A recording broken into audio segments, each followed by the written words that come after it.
everybody. Welcome back to the Film Buds podcast. This is episode number 130. 130. Yeah, now that I'm on it, I'm going to be on it forever. Yeah. Like, yes. Not the podcast, the episode number. Yeah. Fire me whenever you want. No, never. And my name is Henry. I'm Chloe. And we got a great show for you this time. Yeah. We have a review, firstly, of Uncut Gems, the new A24 Safdie Brothers film that is now on Netflix. Yeah, for people who don't understand the Southern accent, Uncut Gems. Did I sound super Southern there? Yeah. Oh, okay. Funny. Uncut Gems. Is that better? No.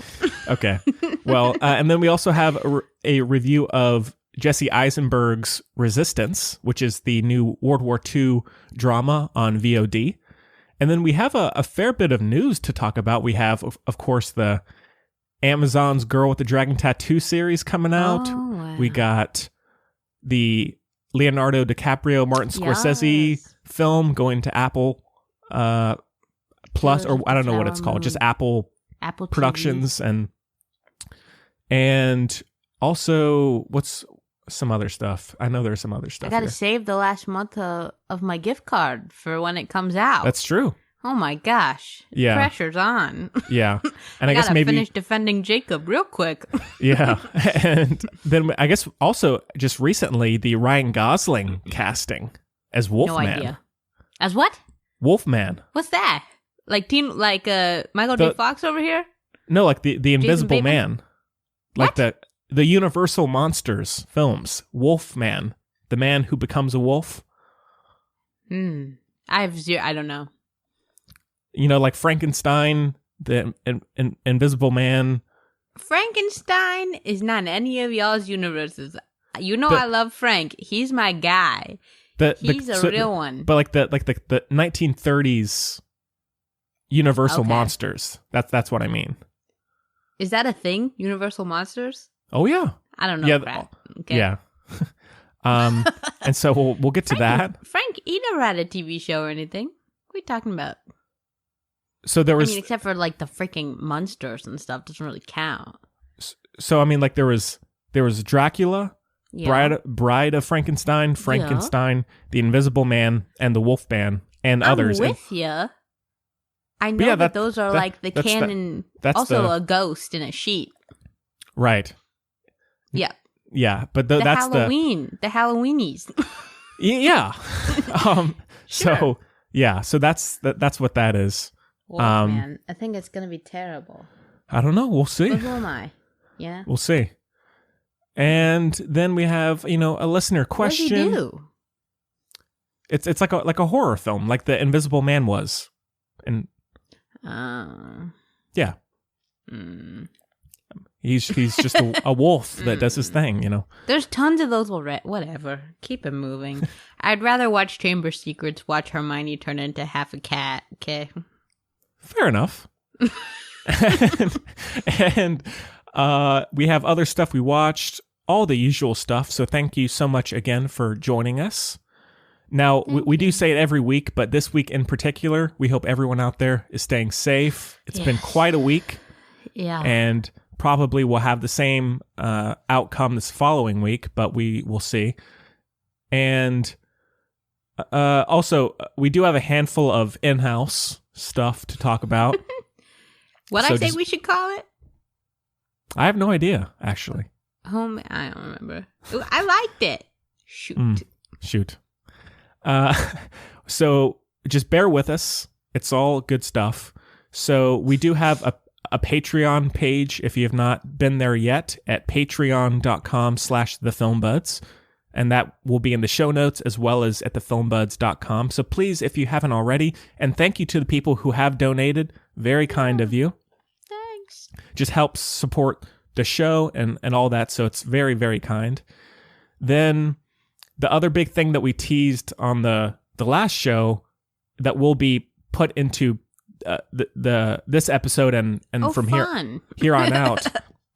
I'm with y'all, audience. Yeah, we now have a sponsor that which is Dunn Manufacturing here in North Carolina.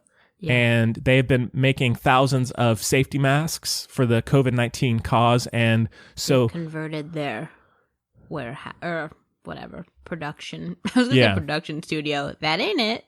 Yeah. And whatever it's called. Yeah, factory. Close enough. Factory. Yeah. And so we will have a few short ads just sprinkled throughout the shows. And the important note is if you buy them through us, all the proceeds will go to COVID-19 charities. So if you can, we'd appreciate it if you would use the contact info that he gives in the in the ads for that. And I'm panicking.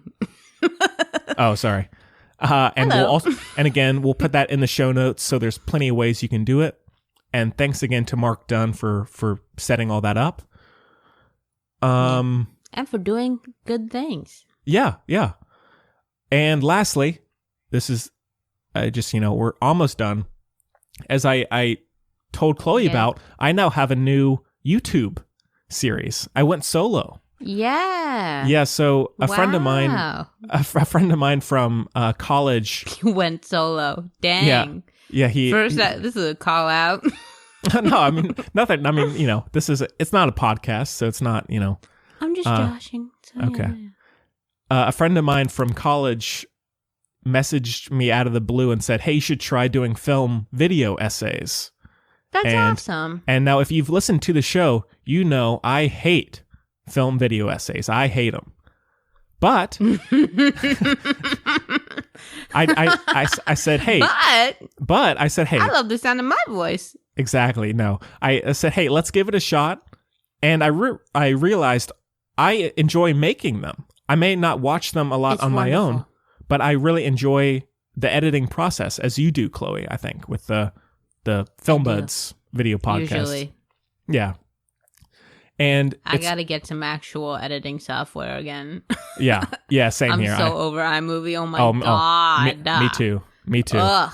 I'm pissed Final Cut, left me. Mm-hmm. Yeah. Left this world. Yeah. So it's called Beyond the Film, and it's on YouTube.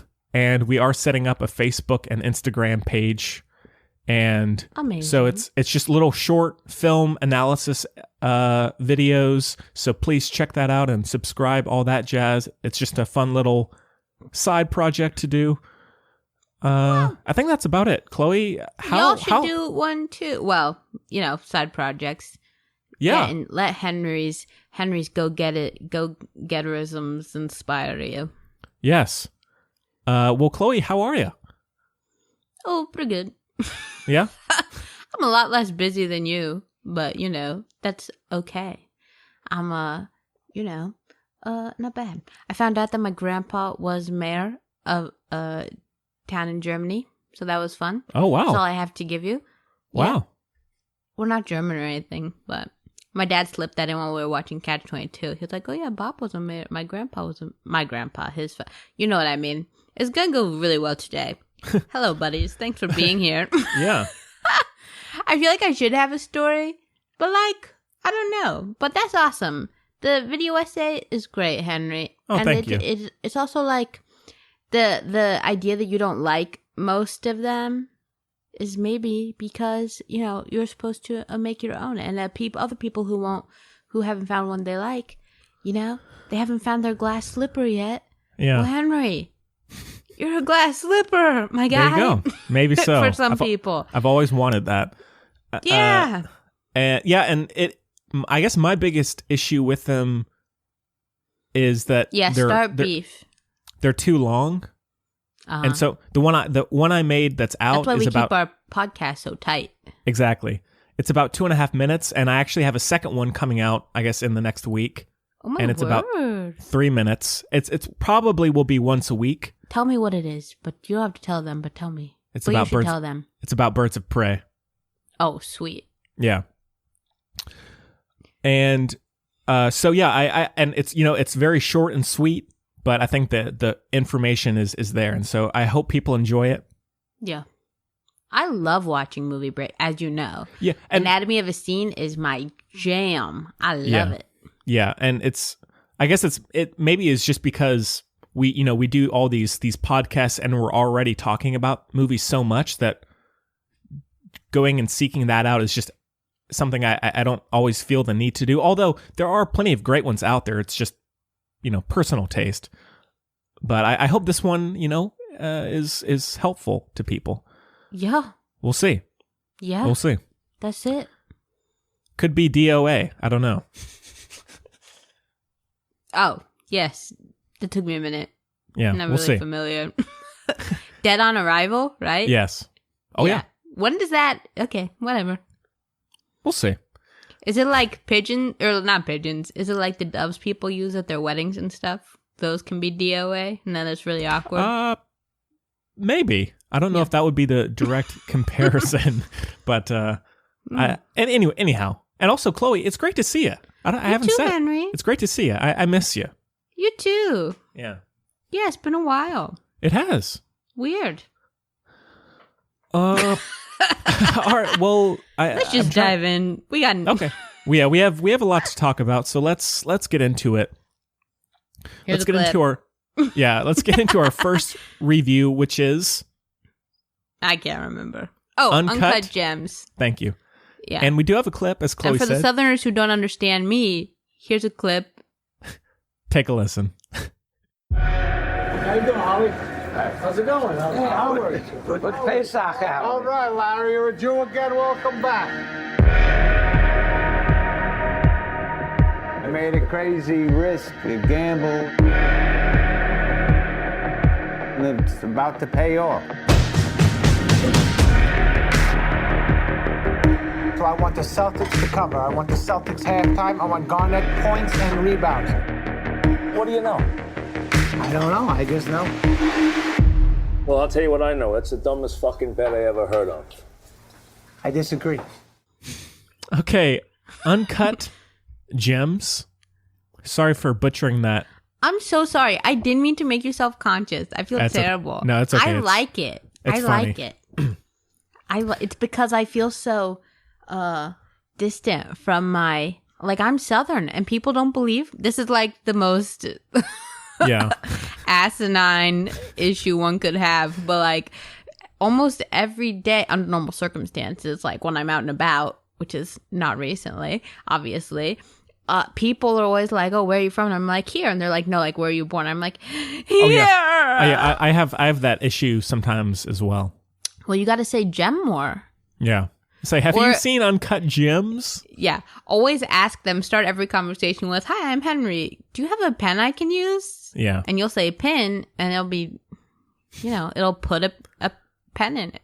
Oh, yeah. It's pen. Yeah. Yeah. And mystery solved. You're welcome. Well, so as Mr. we said. Sandman. That's what song you should use for the intro. Mr. I should. Sandman. Actually, I don't like that song, do I? I'm a narcoleptic. It's a problem. Wait, hang on. Yeah. Did you freeze? Yeah, I'm... Oh. Okay. Mom, I'm recording. Yeah? Yeah, okay. So, Uncut Gems is on Netflix now. And it's directed by Benny Safdie and Josh Safdie. Josh. I love, Benny. Yeah. And it stars Adam Sandler, Julia Fox, Idina Menzel... Who else we got here? The Weeknd's in it. Lakeith Stanfield. Did you freeze or are you reading? Man, the names are way off froze. here. Perfect. Let it go. Can you got me? Yeah, you're fine now. Can you see me now? Okay. I can. Any other names, Chloe, that come to mind? I don't know what you said because you froze, so you did a great job. Thank you so much. Mm-hmm. All right. Did you say Lakeith? I did. Yeah, I believe you. I mean, you're fine. And the synopsis is, with his debts mounting and angry collectors closing in, a fast-talking New York City jeweler risks everything in hope of staying afloat and alive. Oh. Yeah. Wow. Well, this one came out, I guess, maybe in fall of last year, maybe late last year, at least. You haven't, well, whatever, yeah. Last year. Yeah. the Safdie brothers previously did Good Time, which we did review very early on in the show. I don't think you were there that week, though, Chloe. I wasn't. Yeah, it was just Braden. It was a bro fest. Yeah. I had very curious about this one, though. I missed it in the theater, but I heard very good things about it. Mixed things. I couldn't believe, right? Yeah. People like I was under the impression from the reception at its theatrical height, that like it was absolutely gnarly, because apparently a bunch of people walked out and like that kind of thing. Like people were like, it's grotesque and terrible and like all this stuff, right? And I was thinking, by the response,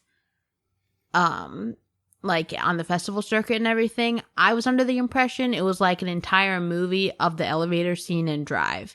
Like that's what I thought was going on. Well, because everyone was like, it was grotesque and terrible and like whatever. Do you remember that? I think so. I don't. Yeah. Maybe not as vividly as you, but I yeah. Anyways. And so that was my impression going in, and I was like, but that is not what happened. I don't understand why so many people walked out at all. Yeah. Well, Chloe, were you a fan of Good Time? It's very sad. Yes. But it's well done. Yeah. We love our Pats. Mm-hmm. It's sad. But I've also seen some of their other or at least one other thing. I've seen, this sounds so lame, I've seen a part of Daddy Longlegs, because I'm lame and only have seen part. And I was like, watch the rest of some other time. This is sad. And then I've also seen, I'm trying to remember what it's called. It's about the lady. Heaven Knows What. That's it. Which is so weird. It's almost like, we all know I love me, that movie I can't think of the name of, with Evan Peter. American Animals? Yes, thank you so much. We all know, so it's kind of like that, because it's like half documentary, half dramatization kind of thing. Yes. But it's all in the same world. Should I get into the backstory of the movie or later? That's up to you. Maybe it's a good, because I'm talking about the other stuff I've seen. Okay. Yeah, like, go for it. Heaven Knows What. Have you seen it? I've only seen this and Good Time. Good Time, yeah. So Good Time was like their launching point, but they've been trying to get Uncut Gems. They had been trying to get Uncut Gems made for 11 years. That it was their intention was to have it as their kind of initial release. It's based on someone their dad worked for in the Diamond District. And it was like their first movie idea.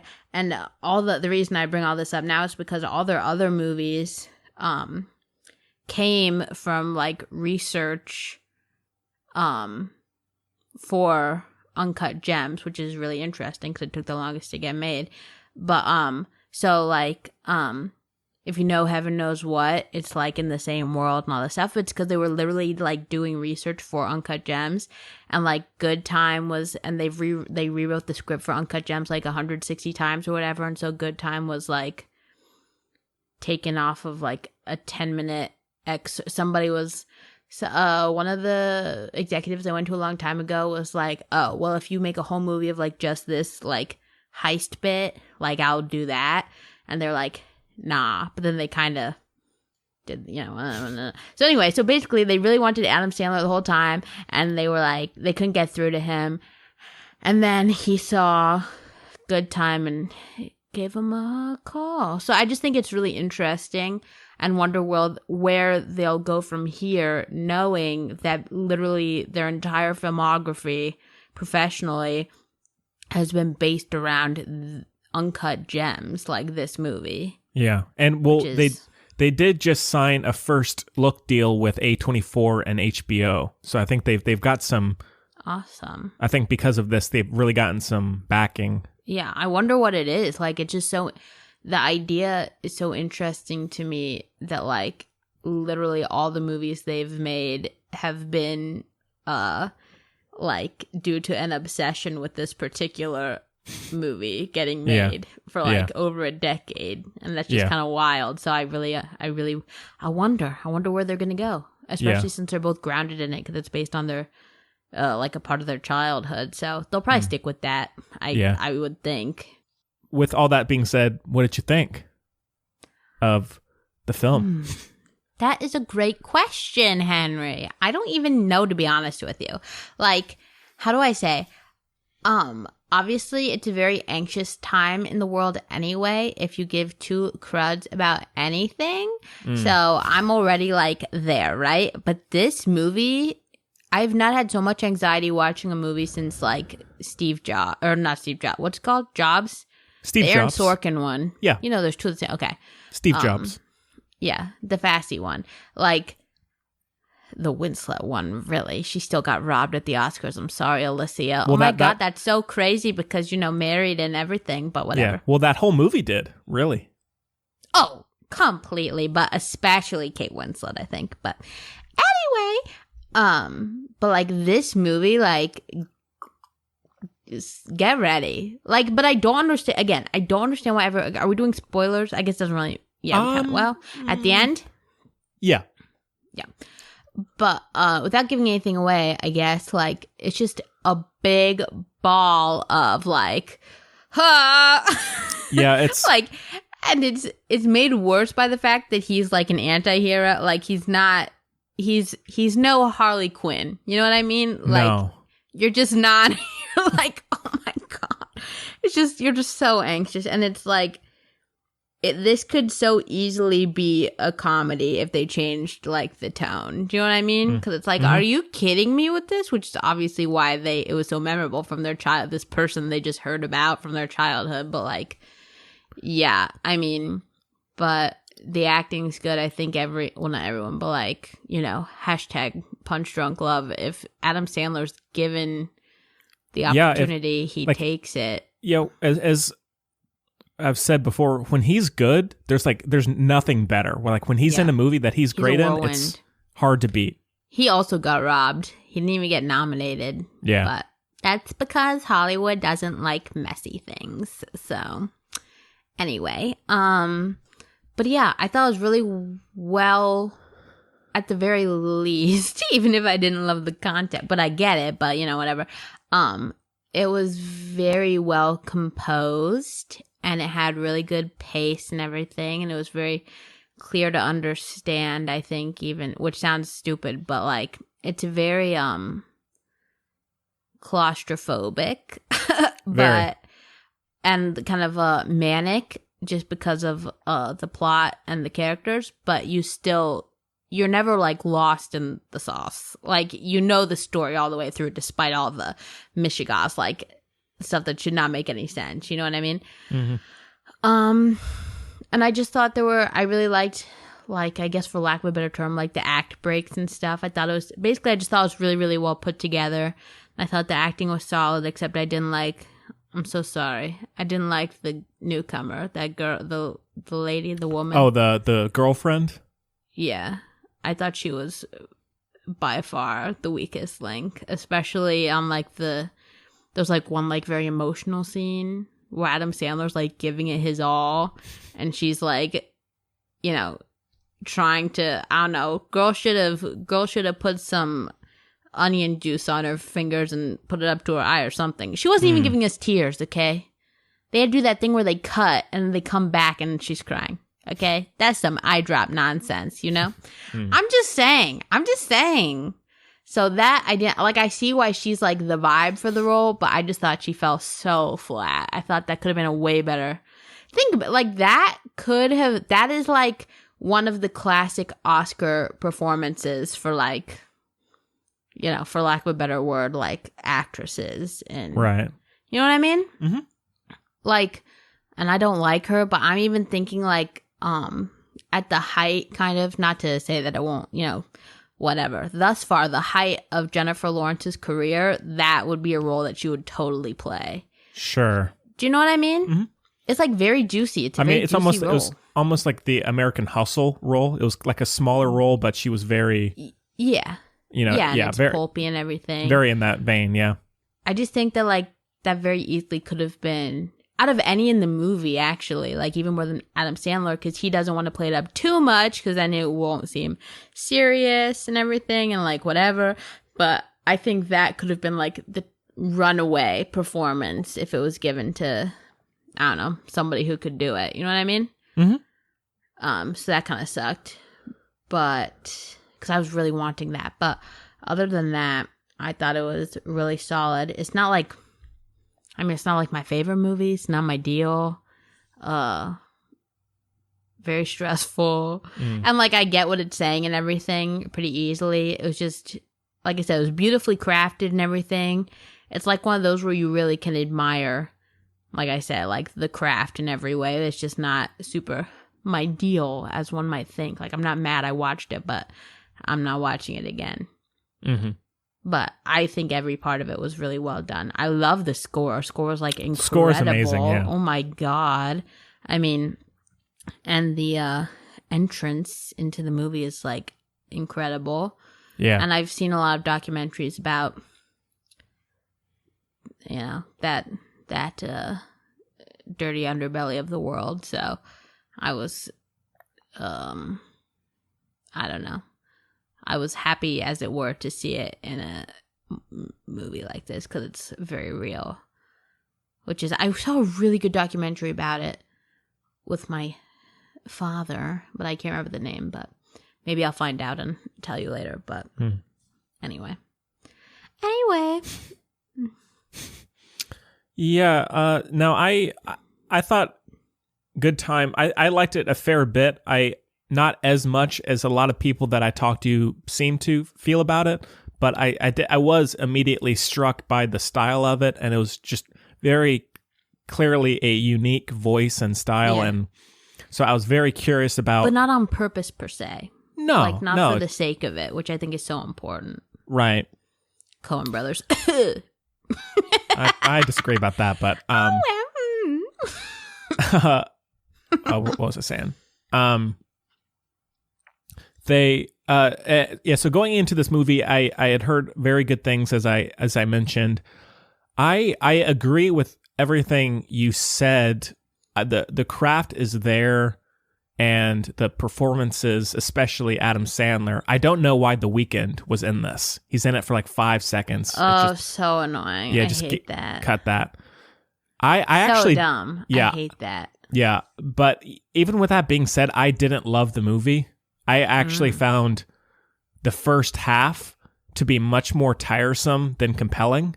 I'm fine with it being overwhelming and anxiety-inducing, but I just found, maybe it was just because I didn't find the world that interesting, or I don't see why I really felt the need to become emotionally attached to it, which, I mean, this is very much, as opposed to you, I like this kind of movie, and so I enjoyed the second half a lot more, especially the third act. I thought was amazing. But for the first, maybe, I don't know how long it is, maybe the first hour and 15 minutes, I was kind of getting bored with it. It's long. Yeah, I was getting a little bored and a little tired of it, and so I like Good Time more than this, and I don't love it as much as a lot of critics and audiences seem to. But as you said, the score is amazing, and as well as the score in Good Time was great.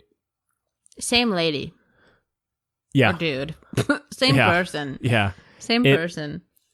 It does create a momentum that is pretty constant and it like acts as a narrator, and I love that. Yeah. It's like a chorus. Yeah.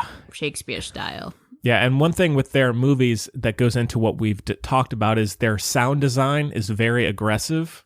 Oh my God, it hurt. Yeah, there's always someone either talking, or the score is blaring, or there's, ambient sounds of the city. Layers. Yeah, going, and so you never really get a break for the most part. But that's one thing about the style is I thought it was best in its quietest moments for the most part. I thought some of the quieter parts of the film were better for me, at least. Yeah, but I don't think you can have those without the other ones. Like, I don't think...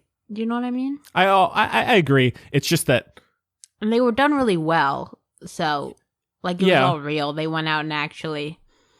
Like in college, did you ever have to go record white noise and then different bird sounds and stuff like that? Oh my god! Fun fact: the bird noises in most movies don't make sense because apparently those birds would never be around at the same time. Makes sense. But I didn't think that the louder moments were bad. It's just that I think they went on a little too long, even just on an entertainment level. I didn't really get a whole lot from that. But I think they were just trying to be true to form. Yeah. But the presentation of this character of Adam Sandler, who's just like every moment of his life is decided by bargaining and betting, is very new and he's chaotic neutral. Yeah. It's so unpredictable in that way because everything he's going to do is decided by that kind of action and trying to see what he can get out of people and then deceiving people and just trying to survive moment to moment because you could easily see someone just coming up to the street and shooting him. He's just ripped off so many people and cheated so many people that you never really know who's going to do what, which I thought was well done. And they're all doing it, which makes it more interesting. I thought that the third act in dealing with the whole basketball game, I thought that was probably the most interesting just because it is dealing with this like real time game and all that. And literally too. Again, it speaks to how well they crafted it. Like those are actual game. Like they were going around basketball teams and players and everything, and they settled finally with Kevin Garnett, and they like actually did the games and the right, that kind of, which is very in right now, that mentality. Yes. Lighthouse style. Like people are loving that. I mean, yeah. Yeah. You know what I mean? And I thought one of the best scenes in the film was the auction. Where it's kind of just going back and forth. I thought that was might have been my favorite of the whole movie. It's even even though I didn't love it, it really sticks with you. And even though I may not have loved every moment of it, it's just, as we talk about a lot on the show, it is nice to see someone with such a distinct style come through. Yeah. And I think it's so well put together, like even like attached to style, which is important, but like can grind my gears sometimes. Like beyond that, it was so. I know you thought it was boring and stuff, so maybe we differed here, but I think it was so well composed, like put together, just like I'm saying, like it had so much craftsmanship in like every department. I think it was like I completely see the high level of craft there. I'm not by no means saying it was poorly made. It's just that the style of that craft in this situation didn't totally sell it for me. I know that coming from them, every moment was thought through and done with very utmost precision. It's just that it didn't totally work for me all the time, or as much as Good Time did. Yeah. But it's so gritty and strange and it's. But to me, it also feels really grounded at the same, which is so weird. Like it like goes back and forth. It's like the nastiest, like warehouse rave of Narnia. It's like it goes between like normal world and you step through the closet and you're like, do I have tetanus now? Like, which I think is very impressive because it feels totally like real and natural, which is pretty cool. Like I thought, like I loved, and this one might also be why it's more, we all know, like, I don't know if you know, Henry, but I'm Jewish. Oh, yeah? Wow. No, this is like the Jewiest episode I love a Jewy episode. We have Sure. so many, but this is definitely a very Jew-heavy episode. Yeah, well, I'm going to be talking about Menashe later, so, Come on. I mean, wow. Is that the correct pronunciation, Chloe? No. What is it? I don't know, but that was French over there. I don't remember what the actual name is, but it's definitely not that. It's Menashe. Oh, probably Menashe. Menashe? Okay. That's what I thought originally. But then a character says it differently in the movie. Oh, well, then I'm probably wrong. I don't know. Hey, I'll trust you. It's probably pronounced Menashe, so. Okay. That's not true. Oh, well. And we'll get to it. We'll get to it later. I love it. I can call my sister if you want. But, well, it also depends on the accent and the region and whatever. Is it Yiddish or Hebrew? It's Yiddish or Yiddish. Hebrew? Oh, well, that's a whole kettle of fish, okay? But, anyway. Oh, yes. So, I think it's a little more relatable to me. Oh, this is going to get so bad. I got to be a little PC here. That's okay. This is like... Okay. Oh, boy. How do I say this? Okay.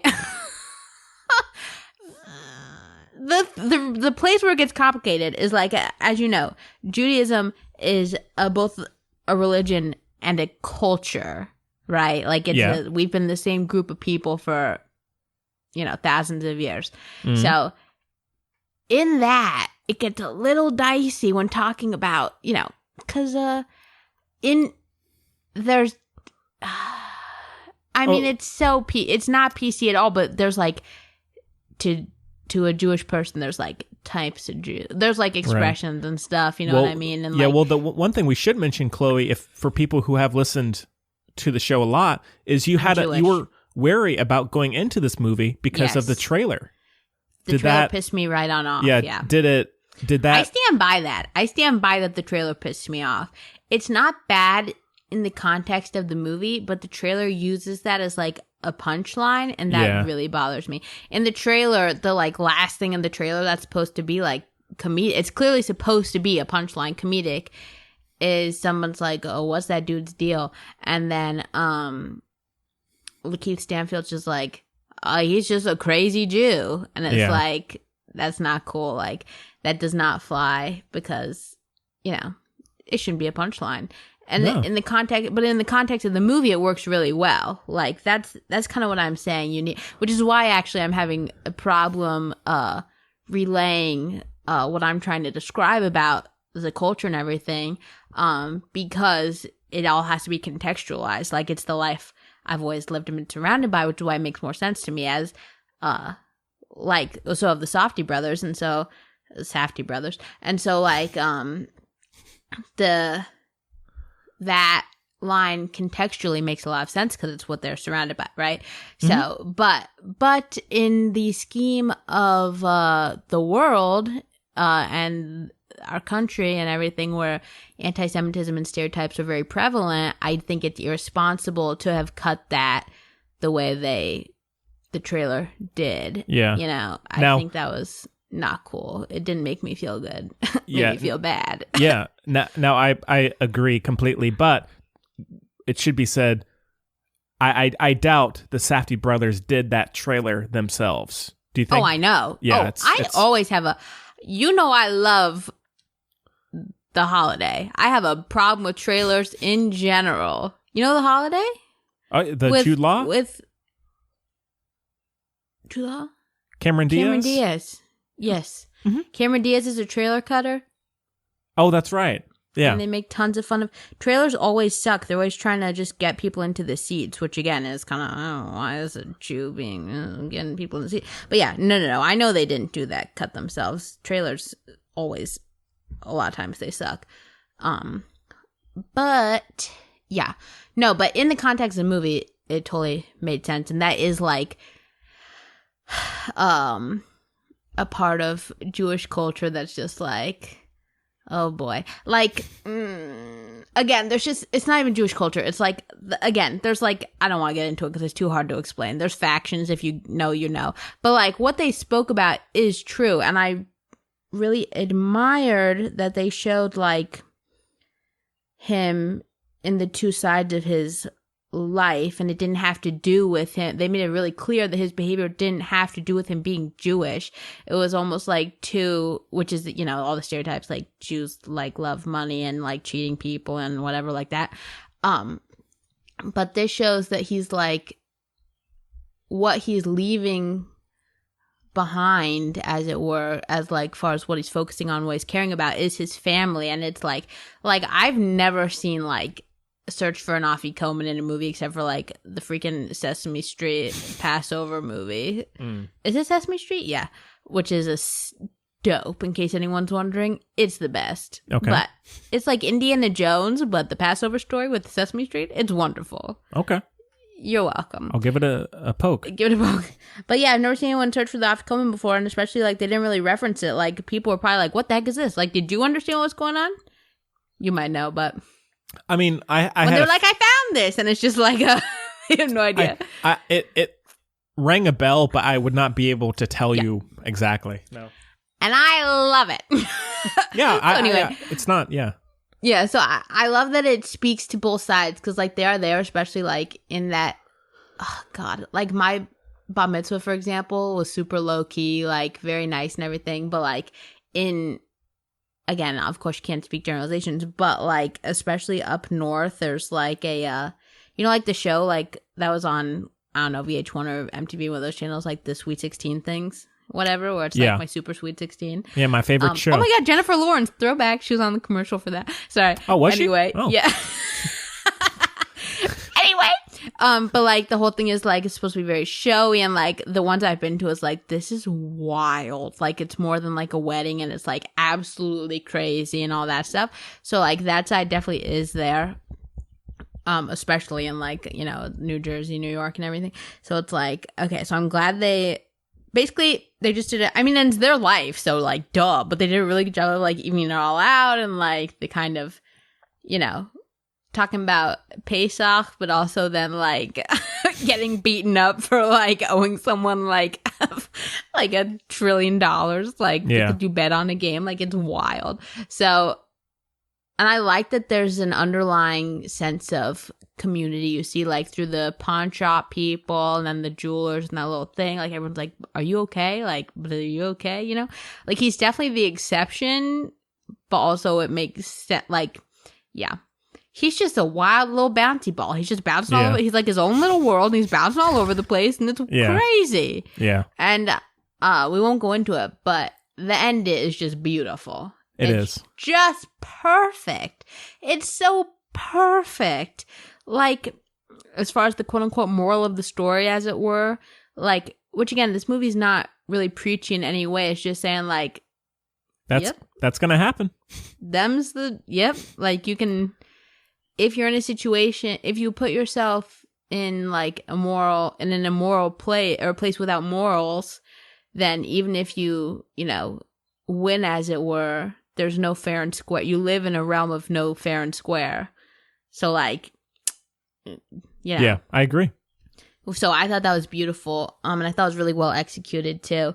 But like the whole movie was. So yeah, I mean, I can't complain about it, even if I didn't really like it, just because I thought it did such a good job of everything it tried to do. I really did. Yeah, and the female characters were very strong. Yeah. What did you think of Idina Menzel? I thought she was great. I thought she was good too. I really did. I thought she was so good. She was. What's the name that John Travolta said? How did he say it? Oh God! Oh my God! Adele. Something. But bulimia or something. Yeah. I have no idea, but it was terrible. Yeah, I liked her a fair bit in this, and I feel as though she told them she, quote, didn't want to play a bitch, which I loved. Like she wanted to be a caring mother and everything, and like. I loved that they didn't try to prop him up by bringing her down. Do you know what I mean? Yeah. I really appreciated that. Yeah, and I feel even just the whole movie in general, it will go up on a rewatch Yeah. You know, even though I don't have a lot of interest right now in rewatching this, just because it is so unsettling. Intense. Yeah. But when I do get around to it, I do feel as certain things will fit together more. But on this first viewing, I was a little bit underwhelmed. Wow. So, yeah. What? I think it's could be considered like an instant classic, just again because the way it was like, it's very reminiscent of like Goodfellas and stuff. Not exact, like it's very Scorsese to like old Scorsese to me over anything else, or like very Sidney New. If Martin Scorsese and Sidney Lumet had like little baby boys, they'd be the Safdie brothers. You know what I mean? Yeah. Like very Sidney Lumet to me. Like a little bit of Dog Day Afternoon, but also oh God, that other one. We're a movie podcast. You're welcome. But anyway, yeah. And now a word from our sponsor. But I even though I personally did not love the movie, I can see why people love it. You know, like as we've said, the style is there, and so if it clicks for you, it's gonna click. Yeah, it's gonna keep on clicking. Yeah, because to me the substance is there as well, even though again not really my deal, but like it comes off. What I meant was like it's like a Goodfellas, but also like not to be too much, but also like Shakespearean to me. Like it's one of those where you can tell the story like you're not just there for like the happy ending or the twist ending, which could make it less good on rewatch. It's like a whole it's like a deep dive into a mindset and you know, moral quandary and all this stuff, which is why it's so, I think, is so rewatchable, because it's not just like means to an end as far as the plot and everything. You know what I mean? Yeah. Oh yeah. Yeah. Oh yeah. Big ideas in there. Mm-hmm. All right. Well, anything else you want to mention? No. All right. Solid. Yeah. And not the elevator scene from Drive. Not at all. It had tons of walkouts and stuff. I don't understand, but okay. Yeah. I mean, it's stressful, but maybe it was like Florida Project type walkouts. I don't know. Could be. All right. Well, out of 5, I think it's right now. It's finishing the movie. It's a 3.5. It may be a little low for some people, but that's how that first viewing went. Everybody. Well, Henry, this is a twist. What comes to my mind, please, is simply an 8. Yeah. Cool. So that. Yeah, there you go. I'm also seeing wood, like blocks, like a block of, yeah. Mm-hmm. Is the 8 on it? No. Okay. Yeah. No. All right. A lot of industrial materials. Yeah. Okay, well, let's move on then. Let's get to our second review, which is Resistance, currently on VOD. Do you have to put in a thing for the thing? I'm just gonna be kind of just like it when there are natural stopping points in like this. For the best way to stay cool, calm, and protected this summer, please review our products at sweatmagic.com. I'm Mark Dunn, and we provide quality face masks for your protection and satisfaction. Please note that all proceeds of these sales will go to help the COVID-19 cause. Thank you, and stay safe. Yeah, we do have a clip, so take a listen. I hope it's a mime clip. Imagine fighting this war as a civilian. Imagine not knowing how to shoot a gun, challenging the Nazis to save lives. I have just heard an incredible story.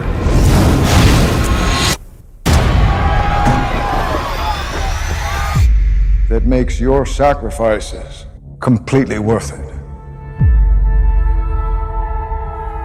123 children. Their parents were just killed by Nazis. We need to train them to survive. What good does it do to teach them fear? I think it's important to help the children laugh in the middle of this war.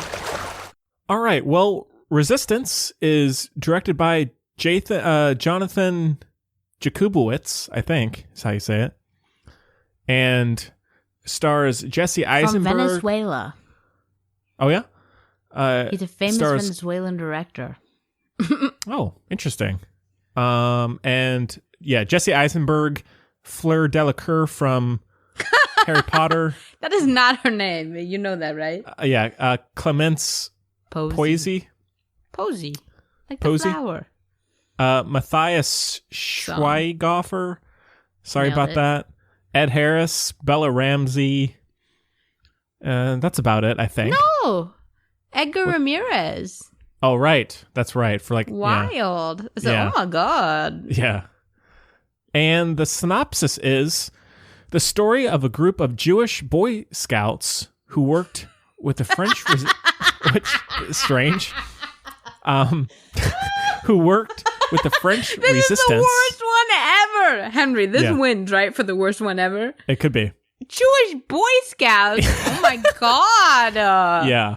Oh Here, my let God. me start over here. The story of a group of Jewish Boy Scouts who No. worked with the French resistance to save the lives of 10,000 orphans during World War II. Henri. I know. That's just not true, everyone. Oh my God. Yeah. Well, That's terrible. Yeah. It This- should say the true story of Marcel Marceau, right? Yep. The you got most it. famous mime of all time, Mhm. who, when he was 16, joined the resistance, or war start, whatever, with his brother and cousin, and Fleur Delacour and her sister, and saved a bunch of kids. They were Boy Scouts. Boy Scouts. Oh my God! First of all, Clemence Posey is like the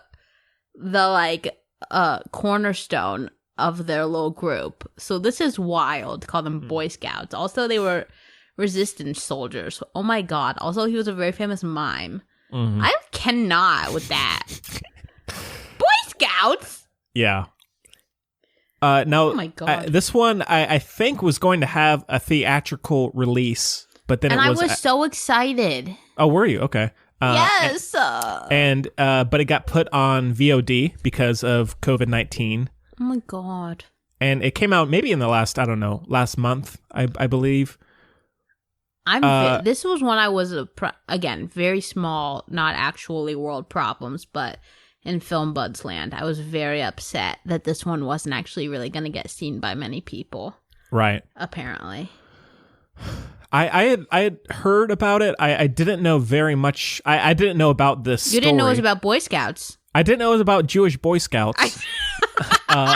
I had not heard of this person, at least not directly. Marcel Marceau is very famous. Yeah, and that name sounds familiar, but I would not have been able to tell you what he did if I had heard that name. I would have been like, I know that person. I don't know about him. I didn't know about this. Neither did Yeah. my dad. Yeah. Again, he's like a relatively big Jewish figure, so we like Charlie Chaplin. So like we know who he is, but like as a mime, but did not know that he was amazing. You didn't know about his. You didn't know about his. freaking amazing in the Boy Scout. I did not know. You didn't know had he was a Boy record- Scout. Yeah. He had the record for selling the most popcorn tins of any Boy Scout of all time. What a guy. Oh my God, that pisses me off. Yeah. Now, if you've listened to the show before, I love World War II stories and just World War II history. Love Jews. There you go. So and one thing about World War II that I find very interesting is the resistance, the Nazi resistance. Yeah. Bonjour to our large French listenership. Yes, our massive French listenership. Merci. Now the director he did this boxing film with Edgar Ramirez called Hands of Stone, which I have not seen. It's good. Oh, you've seen it? Yeah. Oh, cool. It's good. Well, Chloe, I guess going back and forth here. What did you think of Resistance? Well, let me start with this. Please. Okay, let me back up. Okay. I am the worst, and so I delayed the podcast like twice, right? And I had to imagine, Henry. I'll be honest with everyone, right? So I have narcolepsy and stuff, and I have bad migraine sometimes because of that stuff. Yeah. And so I delayed the podcast for good reason. Don't worry. During that time, on like the first day of migraine parade, I watched Uncut Gems, and that did not help. All that background noise, oh my God. Anyway, look at you with Lil LaCroix. Where's that one gonna go? Next over to the here other with the one? rest. Keep company? Love it. Yeah. Anyway. That was not a plug, but could be. That would be funny, actually, if we could get LaCroix. That'd be amazing. But, masks are more important than seltzer, so. Yeah. Hate to say it, but it's these true. days, I guess so. Yeah. He's a really sensitive spot. If y'all are avid listeners, we thank you. But also, that I think Henry's just, I did something to him there. Yeah. Yeah. Anyway, so I deleted the podcast, and so it is like VOD, like Henry said, so we had to rent it, and you have 48 hours, and I was like, this movie was so, well, spoiler alert. I was like, called up Gare Bear. I said, we gotta pause our regularly scheduled TV shows, because I think we should watch this movie. I think you'll really like it. And so I watched it twice, if that's any indication. Wow. Yeah.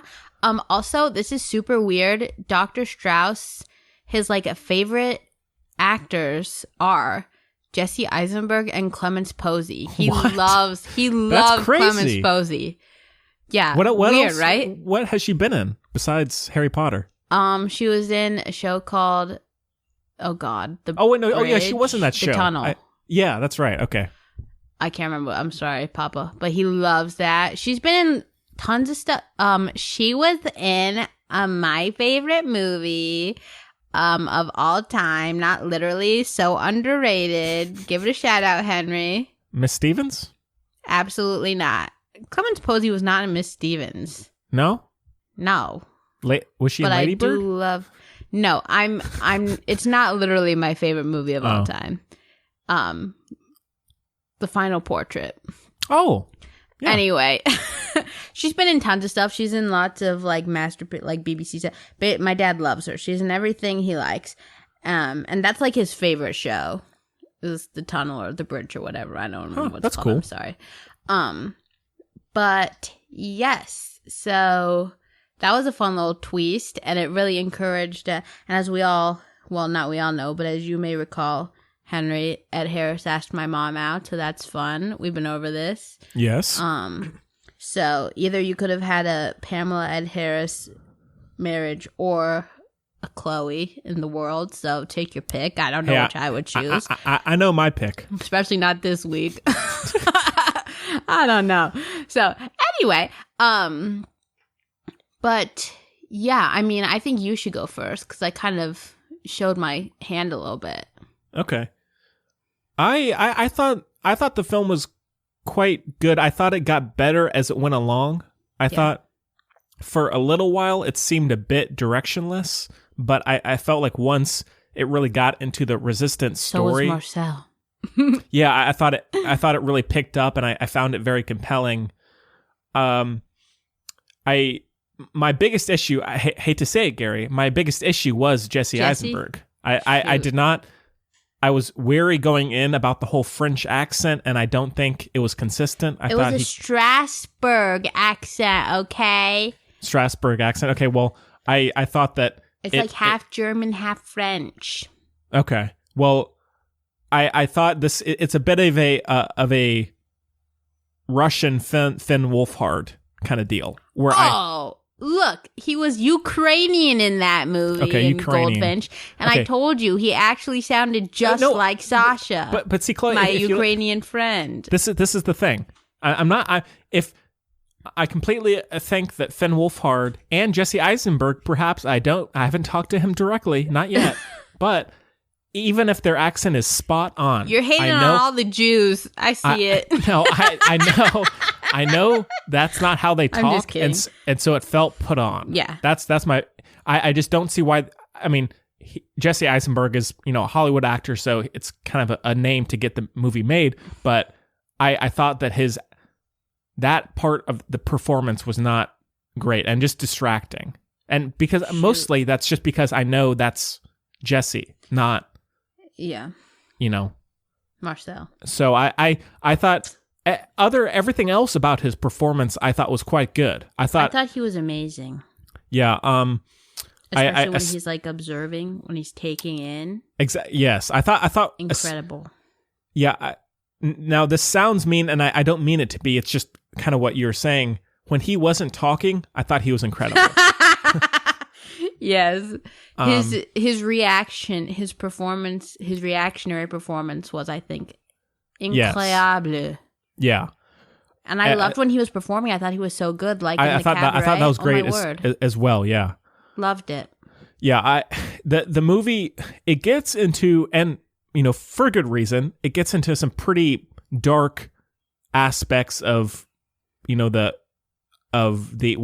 could happen to resistance members if caught, and I thought all of that was very effective, especially the whole thing with the I'm not trying to be like that. That pool is in so many movies. Is it? Because yes. It was that the pool setting was very effective just because you know it immediately after you see it once. That pool is more famous than I'll ever be.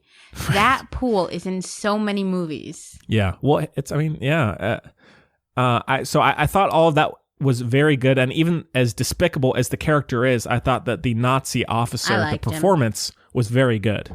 Yeah, and because it wasn't too over the top either. No. Like they can be. It was, yeah.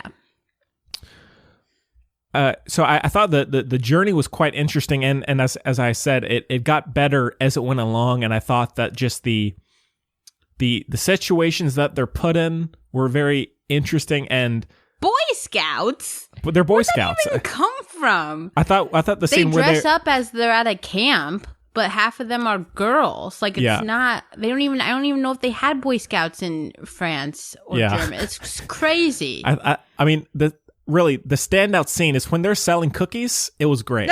It was a great moment. They're breaking all those gender barriers. Yeah. Yeah, for sure.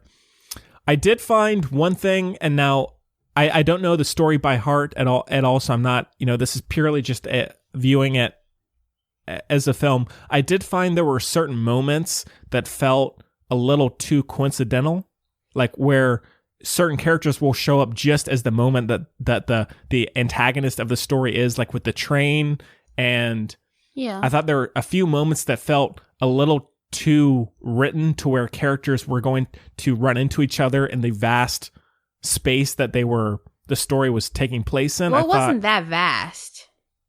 Because he was assigned to, he was a Gestapo assigned to stopping the French resistance. Yeah, but I mean, but of all the resistance members and the space that the movie was operating in, they just so happened to be right on the train as the Nazi officer is coming up to the station. Things like that, not bad. No. It was an extra stop. The Gestapo said, you're going to stop the train. It wasn't supposed to stop there.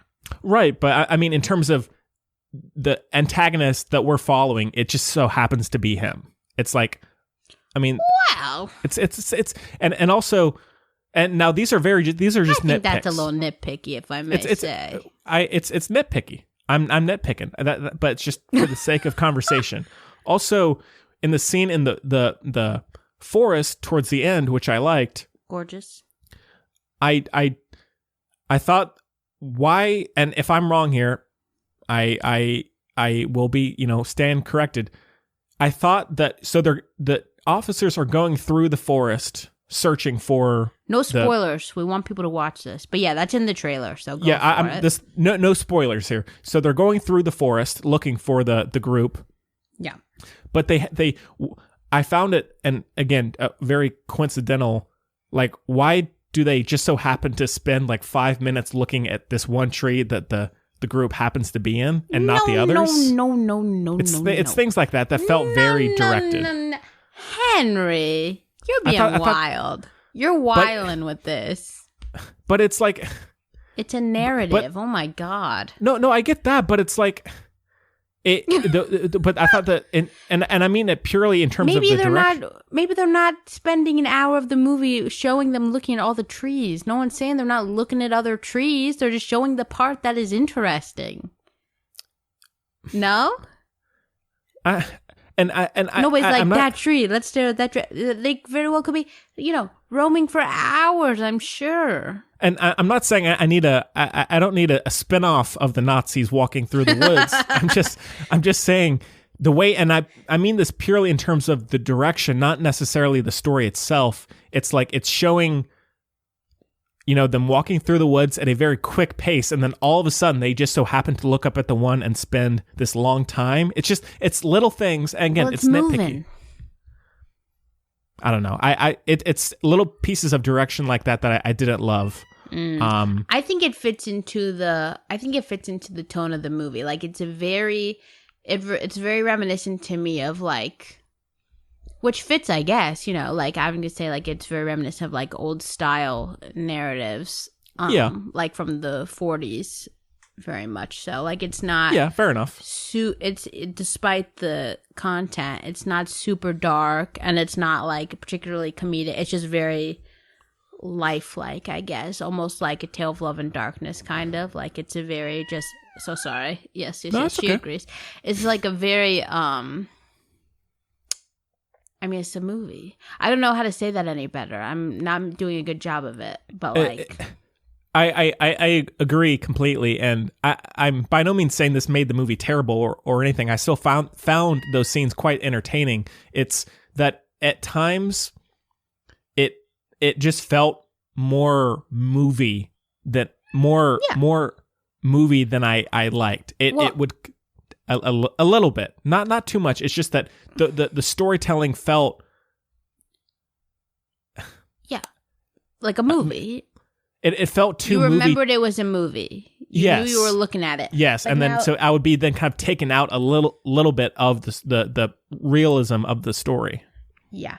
But now the thing for me with that, Henry, is Please. I actually appreciate that because as we all know, I'm a little funny about it, but I'm very sensitive, if imperfect, about like biopics and that kind of thing.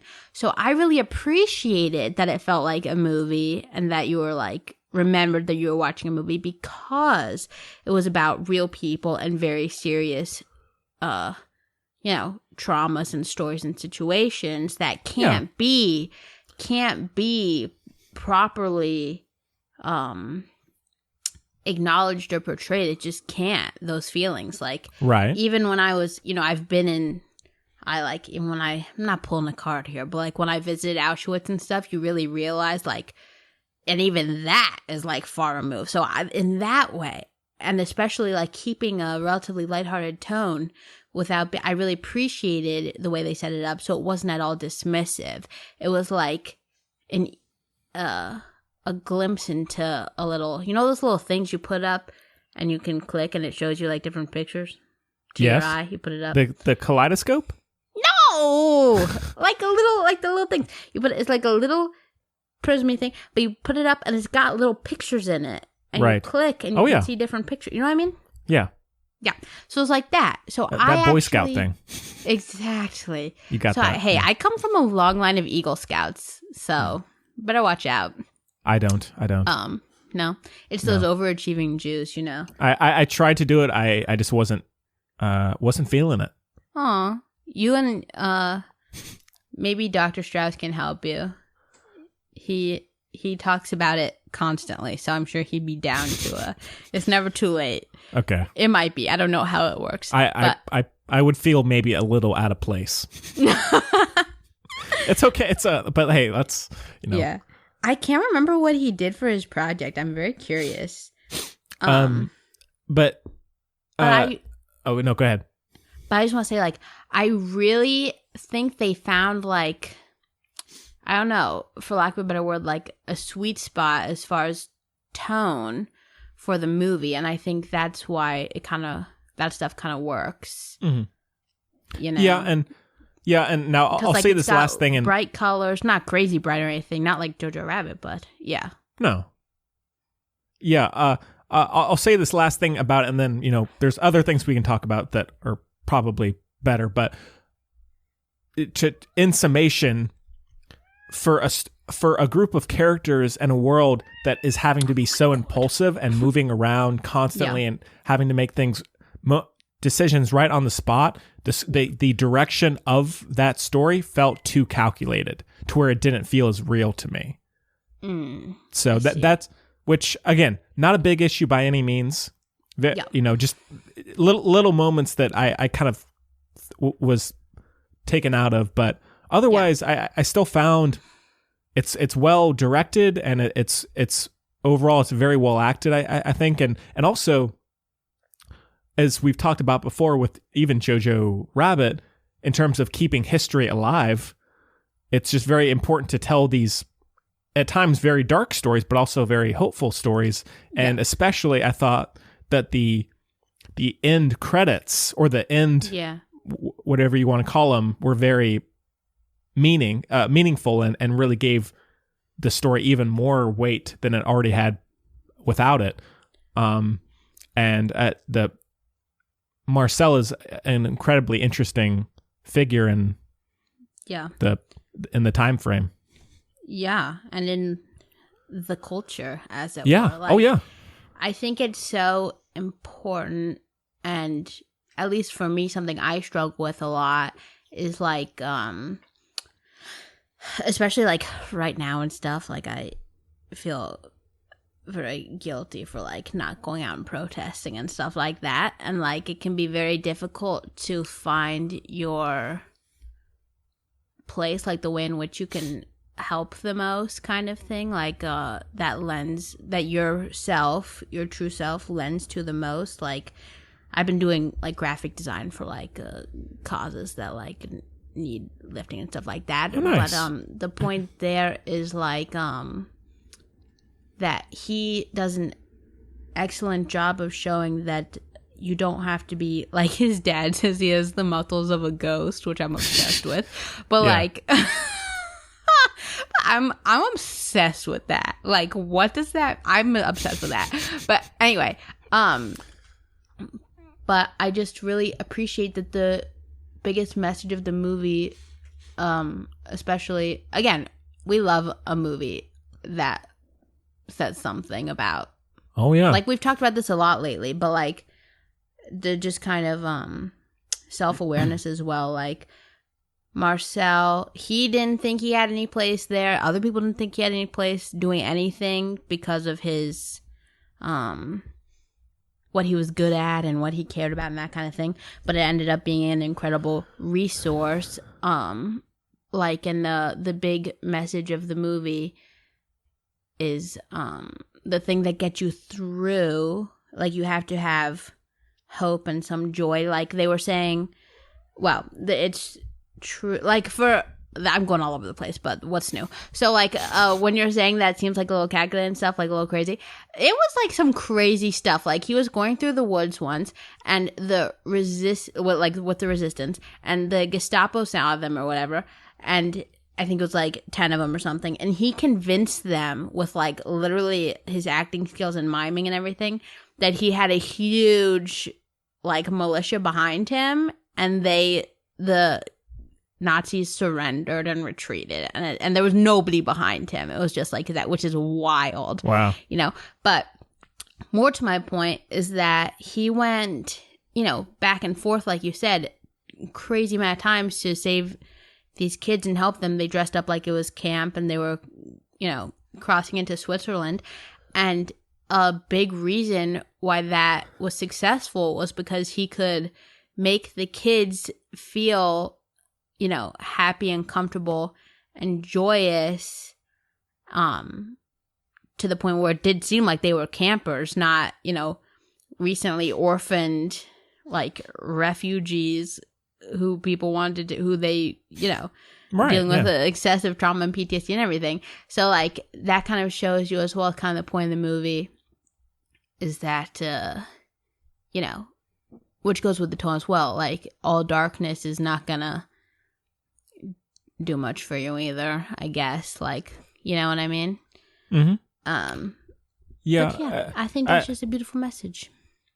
Yeah. And they even had that conversation. Clemens Posey and Jesse Eisenberg had that conversation about retribution, that kind of thing. Right. Which actually, it's like a main Jewish, you know, Jews love an idiot. We love a proverb. We love, right?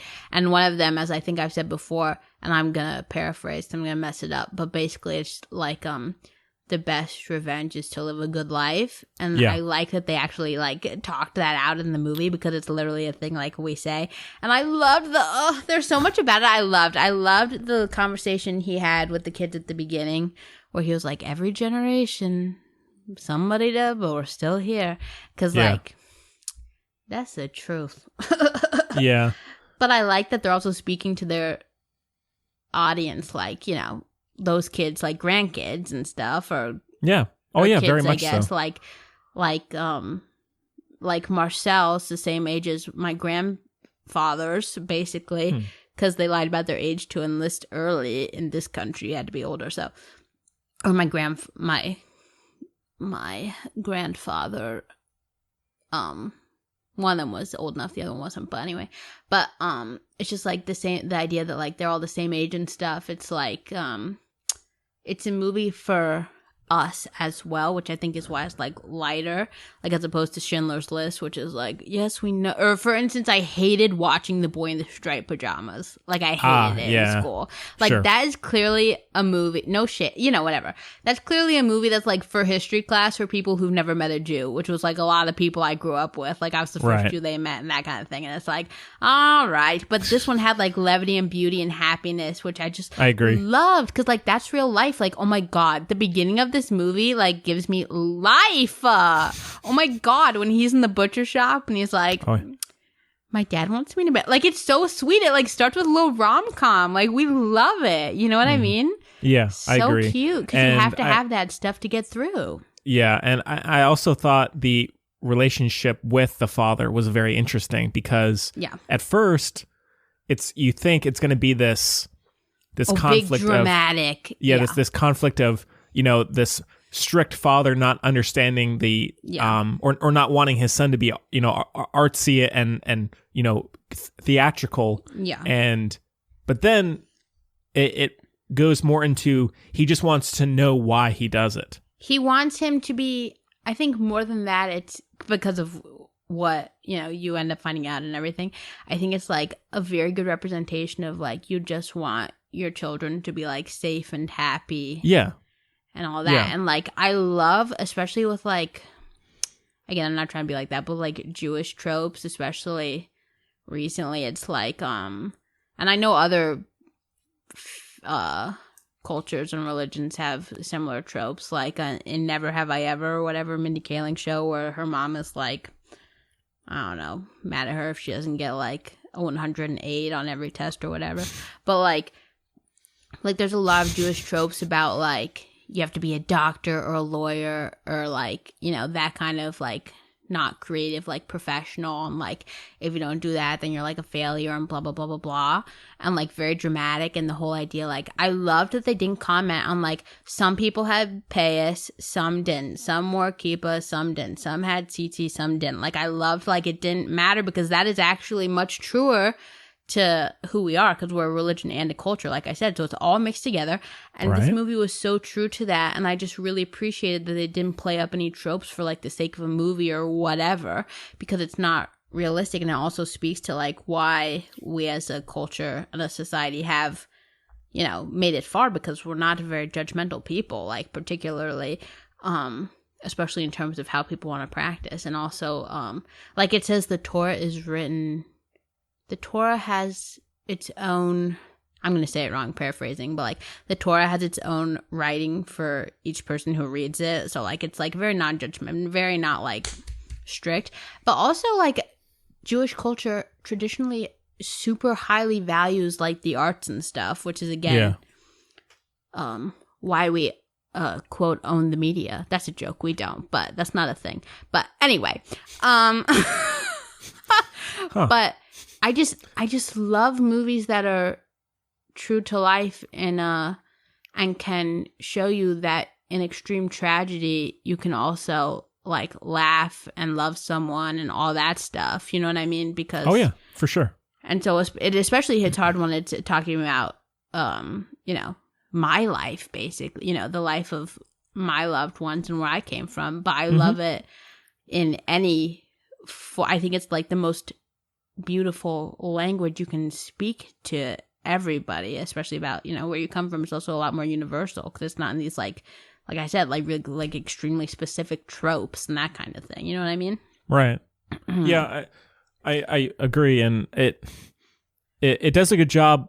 Not that it needs to be or it shouldn't, but it's not like Schindler's List would not be the direct comparison for this movie. It's like Schindler's List has its place, and that's still my favorite of this kind of anything. Really, I mean, most World War II films in general, but this it does a good job, as you said, of making it feel, for lack of a better word, normal. Like it just feels real. It's not like, look how bad this time was. It's like, these were people, and they did these amazing things, and so of course there's going to be darkness there with the time that they're in, but of course there's moments of levity, and so I that's what's agree. A lot more inspiring. I think again, like you said, it's all important. It's all history, contrary to what half my teachers said growing up. The Holocaust did happen, but yeah, I think like this is just so much more inspiring a message about the same thing. Like I think you have to know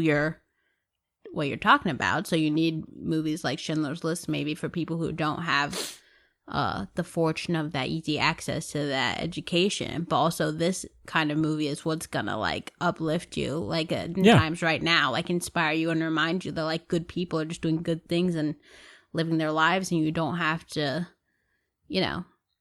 set yourself on fire in order to feel like you're doing something. Exactly. Like you don't have to be miserable all the time and that kind of, because that's not going to do any good for anyone. Yeah.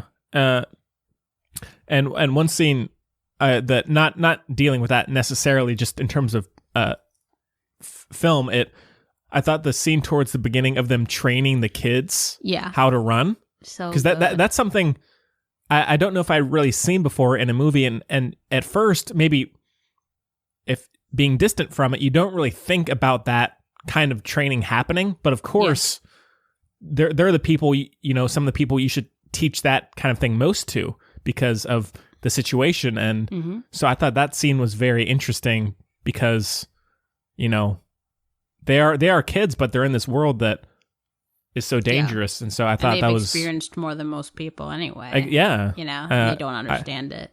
Yeah, I liked that a lot, and I thought the final performance was great by Jesse Eisenberg on the stage. Oh my God, we didn't even talk about that. I love how they set it up, the like narration they set up with Ed Harris. Right, I loved it.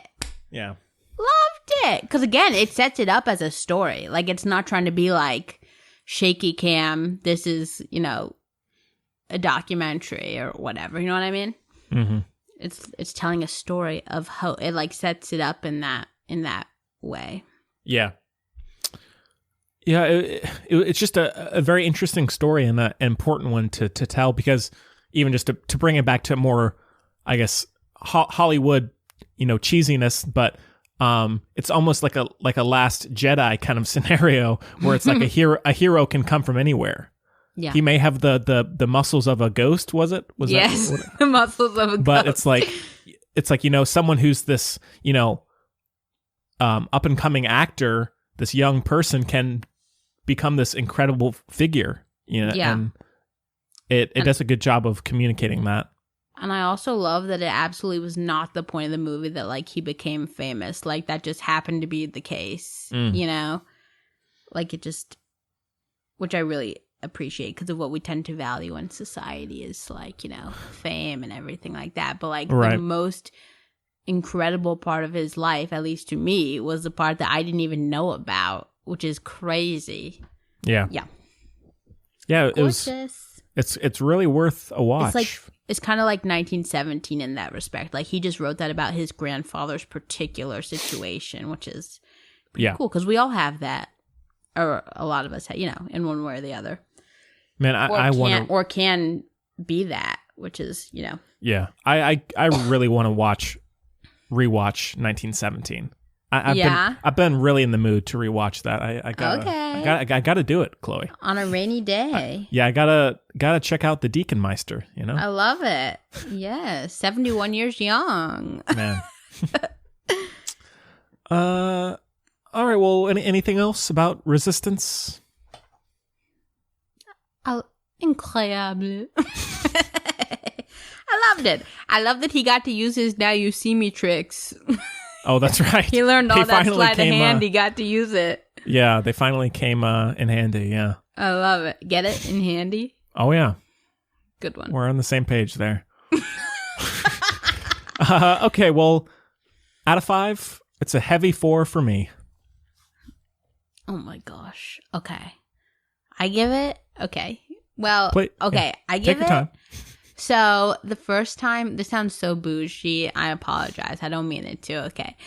The first time I went to France with my family, I think I was like 14, and we were staying at this like super weird house owned by the Dingleys in the middle of nowhere, Corinne and Donald Dingley in the middle of nowhere, right? And I was like, this is terrible, I hate that. And it was like a huge house and everything, but everything was like kind of falsely advertised. So everything was just a little worse than it should have been. And also we're pretty positive they were living in the house, even though it was like an Airbnb, like they were supposed to be gone. Like we rented the chateau, right? Pretty sure they were living in one of the rooms or something. It was because it was like, just trust me, it was very odd. And they kept popping up, like it was a lot of that. This is all beside the point. This is not the review, okay? But it's a story for another time. It's a lot of stories. There are a lot of good stories in this tale with Corinne and Donald Dingley. She's the one who gave me 50 Shades of Grey to read when I was like 13 and did not ask for it at all. She was like, "Hey, you should read this. It's great." They're also very northern British, but anyway. But like they had tons of like it was a big place. Like there were a couple houses, that kind of thing. Like one really big one, then like, servants' lodges or whatever, but anyway, so there were big stone horse stables and stuff, but like no horses. Like that was the vibe, okay? And it was in the middle of nowhere, and everything was just kind of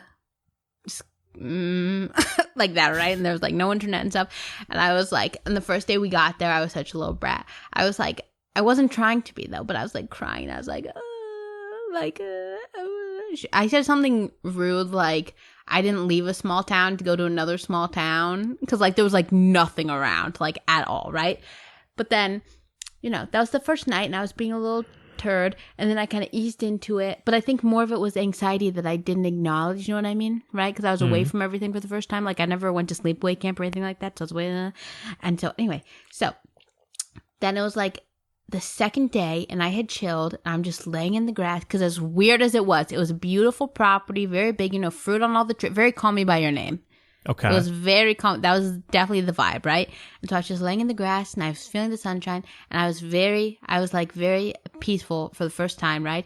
But at the same time, because again, it was like my first time away. I was with my mom and my sister and my stepdad, but like, I live, as you know, Henry. Well, actually, I don't know if you know, but anyway, my grandparents lived down the street basically, so I used to see them every single day, and I was really missing my grandparents, but I was very happy where I was. Like it felt the sun felt so good on my face, and like the fruit trees that you could smell them and everything, and laying in the grass and the wind, and had nothing to do because I was away from everything, but also I missed my grandparents, but also I was like, they're so happy I'm here, and but also like that, one little tear falls down your face as you're laying in the grass, and the sun and the breeze hits the tear, and it's a little cold, and so that feeling.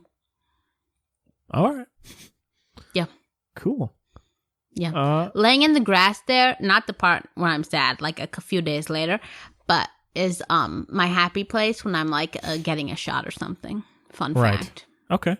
Good to know. But I'm not scared of shots, and they don't really hurt. No. No, except my migraine one. Oh my god.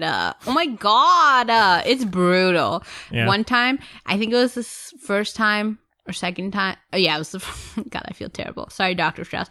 The first time my dad gave it to me, because you can give it to yourself, but I don't want to if I don't have to, right? Because like, that's terrible. Because it's one of the ones where you have to leave it in for a while, right? Yeah, because it's like a ton of yuck. Sorry, everyone. So anyway, so the first time my dad did it, I straight up, and I'm so sorry, it wasn't me, it was my body. That excuse won't fly in court, but I'm gonna use it here. Straight up slapped him in the face. I'm not kidding, and I felt so bad, but it was like a reflex. It was a reflex. Were like Leslie in Parks and Rec. Yes, thank you. That is all I've ever wanted. Not really, but yes. Oh my God. All right. Well, let's move on. Here's the thing from our sponsor. I'm just gonna like be splitting like reviews up maybe just in half. Just do it there. That was good.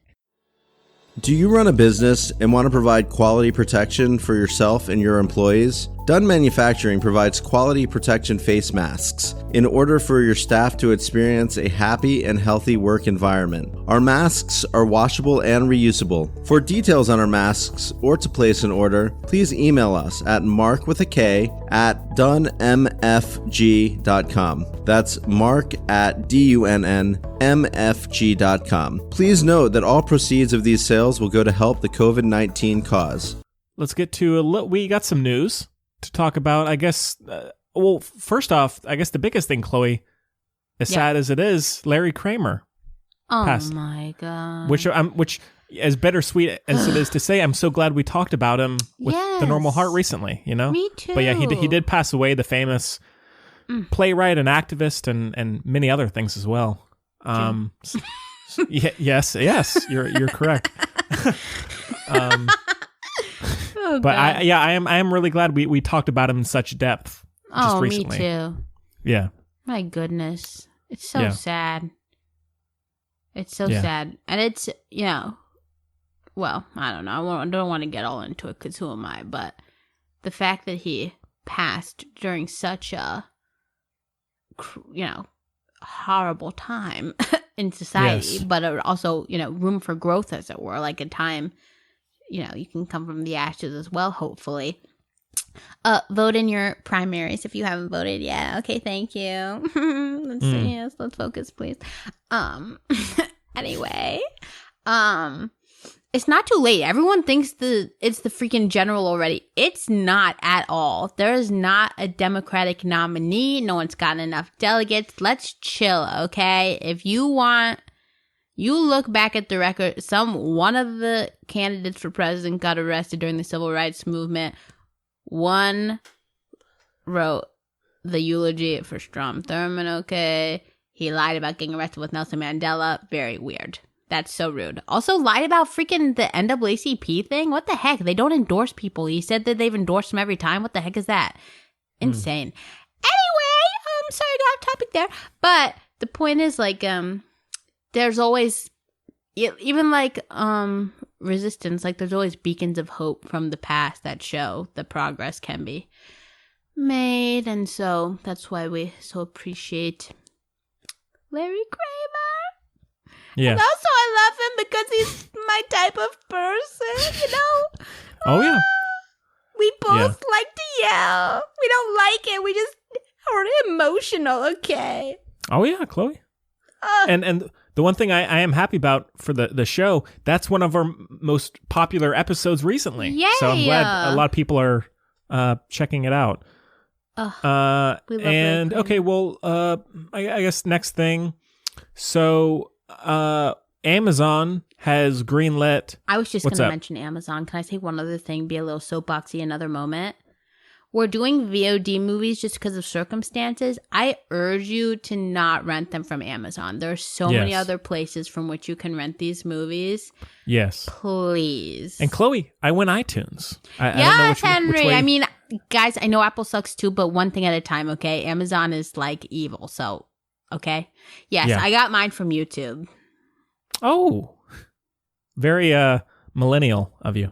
YouTube's sick. I mean, YouTube's my favorite. I love me some YouTube. Are you a YouTube I know they have Red their own stuff, but subscriber?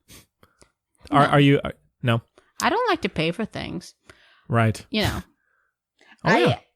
I am that bad person who does a bunch of if something comes up or if we're doing a movie where you can watch it with like a Showtime extension or whatever on Hulu, I'll do the free trial over and over again. I don't know why you're allowed to do that, but you are, so there's a life hack for you. Interesting. Very weird. Yeah. Well, yeah, a little, yeah. Okay, well, as I was saying, Amazon has greenlit a Girl with the Dragon Tattoo Lisbeth Salander TV series. How you feeling, Henry? I'm going to get to it. Okay. Is there time. Casting yet? There's not. It is very early, but it's the creator of it, quote unquote, he worked on The Night Manager, the Tom Hiddleston, Hugh Laurie. I love The Night Manager. Yes, that's one of his credits. So. Okay. And now let's get Daniel Craig back in here. A little bit of James Bond vibes. Okay. I know. Yeah. Now we did talk about the Dragon Tattoo remake, and then also the Girl in the Spider's Web on the show formally. Yeah. And so she's my favorite character, just across anything. Across anything. Yeah, you got it. And the Girl in the Spider's Web flopped pretty bad.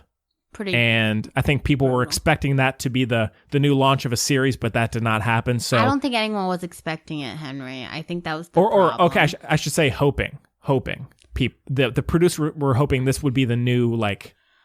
I simply, and again, I might just being a big old jerk face because, here I am sitting on my little tushy, but like, I don't understand how they get it wrong so often. Like, it just doesn't seem like it should be that hard. Do you know what I mean? Yeah. Yeah. Ugh, like, don't start something with a bunch of T that nobody understands. Like, and act like it's no, we gotta follow her into her heroism. Just start it over, for God's sake. You're fine doing it with Spider-Man every other year. You know what I mean? Yeah. Oh, yeah. Oh my God. So with that being said, it makes sense for them to move it to television. I mean, there's a lot of material there, so I'm all for it. And now I don't know if it's a direct quote, but from Deadline it says it will. I will only deal in direct quotes. It'll take Lisbeth Salander and place her in today's world with a new setting, new characters, and a new story that will resonate with fans of the original and thrill a whole new generation. Okay. Some anonymous vibes in here? I don't know. We'll see. Watch it. They'll make Lisbeth Salander the queen of Anonymous. Maybe so. Great. Yeah. But, okay, as you were asking, Chloe, with my attachment to it, I can go on record here. And now this may very well change if casting is when that comes out. There's no movie or TV show I'm looking more forward to. You know who I could see? What's her name? Mackenzie something? Davis? Yes. I could see that. I don't know if she would be my first pick. I'm actually not sure who I would pick, but I could see her doing it for sure. Especially for like a TV. I know it's not TV, but like a TV. Like I feel like that could. Yes. Yeah. But I'm very excited for it. Yeah. It may be a while before it comes out, but I'll be looking forward to it. Yes.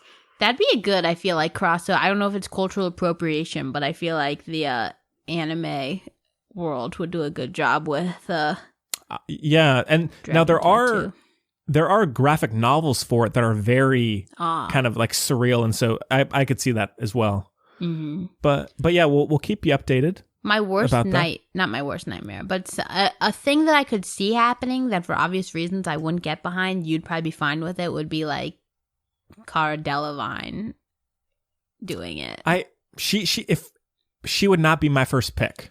Yeah, but I feel like it's something she'd want to do. Yeah. What about Kristen Stewart? No, I like her. I like Kristen Stewart. I feel like she'd be. Now, this is weird. I know I'm not very invested, but I think she's a better fit than Claire Foy, for instance. Yeah, I would pick her over Claire Foy if you could bring back like Rooney Mara or I think Noomi Rapace. She has her trilogy, and I don't think she should go back to it. Nor I don't think she would want to. She might. She loves to fight. She loves a fight movie. True. But with Kristen Stewart, Posey in there. Yeah.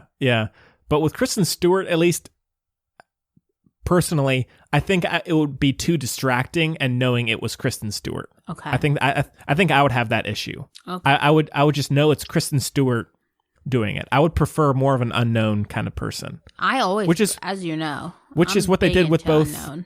Which was the case with Yeah, Rooney Mara and yeah. Numir Pass. So True. I think they should keep going down that route. Fits the role very well. So Very. makes sense.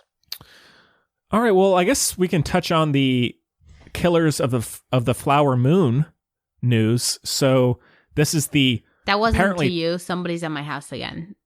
Oh, really? But Okay. again, we are quarantining. I know that Mhm. I'm either being robbed, which I doubt and I hope not, but I think robbers don't slam the doors so hard.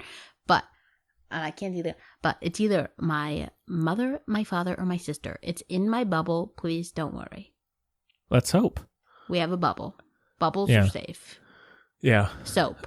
They're made of soap. Yes. Wash your hands. Oh, yeah. Yeah. Yeah. Okay. So, Killers of the Flower Moon is the next next Martin Scorsese, My boys. Leonardo DiCaprio team up, Can't wait. and it's been in development for quite a while now. Like all their And, stuff. Oh my god. Just recently, Apple, who is now starting to produce original content, as Chloe has talked about a fair bit. And I like it. I like Oh, their yeah. stuff.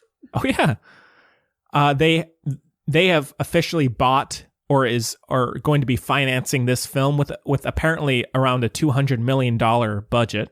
Mhm. So it's a massive project, which Huge. I think even The Irishman was less than that. So I think it's just going up and up for these guys. It's very Marlon Brando. I like Yeah. it. But Uh, I don't know why it's going to be confusing because J. Edgar Hoover's back in the mix. And that's going to be,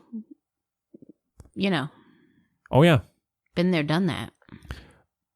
Now, Chloe, you've read the novel, yes? I'm upset. If Leonardo DiCaprio and Martin Scorsese are involved, I know everything there is to know about it. Right. I will tell you that. And I think it's incredibly an important story that they're telling, like the most underrepresented community, or one of them. Yeah. Well, but now this is the big question for what we've talked about a lot before. Are you going to be okay with it being not released in theaters? Like, are you okay with it being Yes. streaming? Yeah? Yes. Because I think, again, it depends a lot on the content. Obviously, I would rather see it in theaters because I think Martin Scorsese is a genius. And Leonardo DiCaprio, the bigger the face, the better. The more emotion I can see, the better. Of course. I want to see that acting wrinkle that we share all the time. Oh, yeah. Yeah. But no, I think, it's the times. And also, I just want to see it. Yeah. Oh, yeah, me too. I'm very excited. And also, I'm just saying and also a lot. I don't even know why. But, hopefully in the future it'll be in a theater because that's how I would like to experience a movie. But, if it's good enough, then it should be good no matter what. I mean, if it was Blade Runner 2049, I'd be very sad if it wasn't in theaters. Right. Not very sad, but you know what I mean. But I think it's still good to watch at home because it's just a good movie. You know? Yeah. I've done it myself. Yeah. I'm very fortunate in that I have been able to invest in a projector, like a cheapy projector, but it works fine, and a screen. So as you know, you've witnessed that's right. it. I did. I was there. Trolls. Yeah, it's a Trolls classic. with my guy Shia LaBeouf.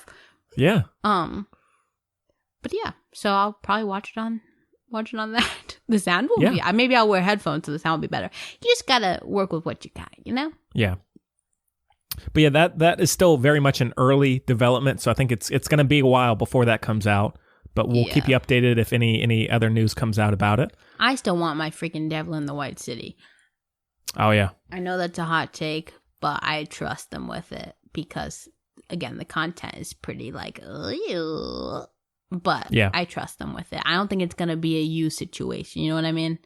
I don't think they're going to make him like, oh my gosh, swipe whichever way you're supposed to swipe if you like somebody. Like, he's going to be a bad dude. You know what I mean? Yeah. No swiping. No swiper, no swiping. Okay, well, the last piece of news is Ryan Gosling, star of Blade Runner 2049, has been Wolfman? cast as the Wolfman in I don't understand. So we did review The Invisible Man earlier on, the remake, earlier this year with Elizabeth Moss. Please, I have a question. Please.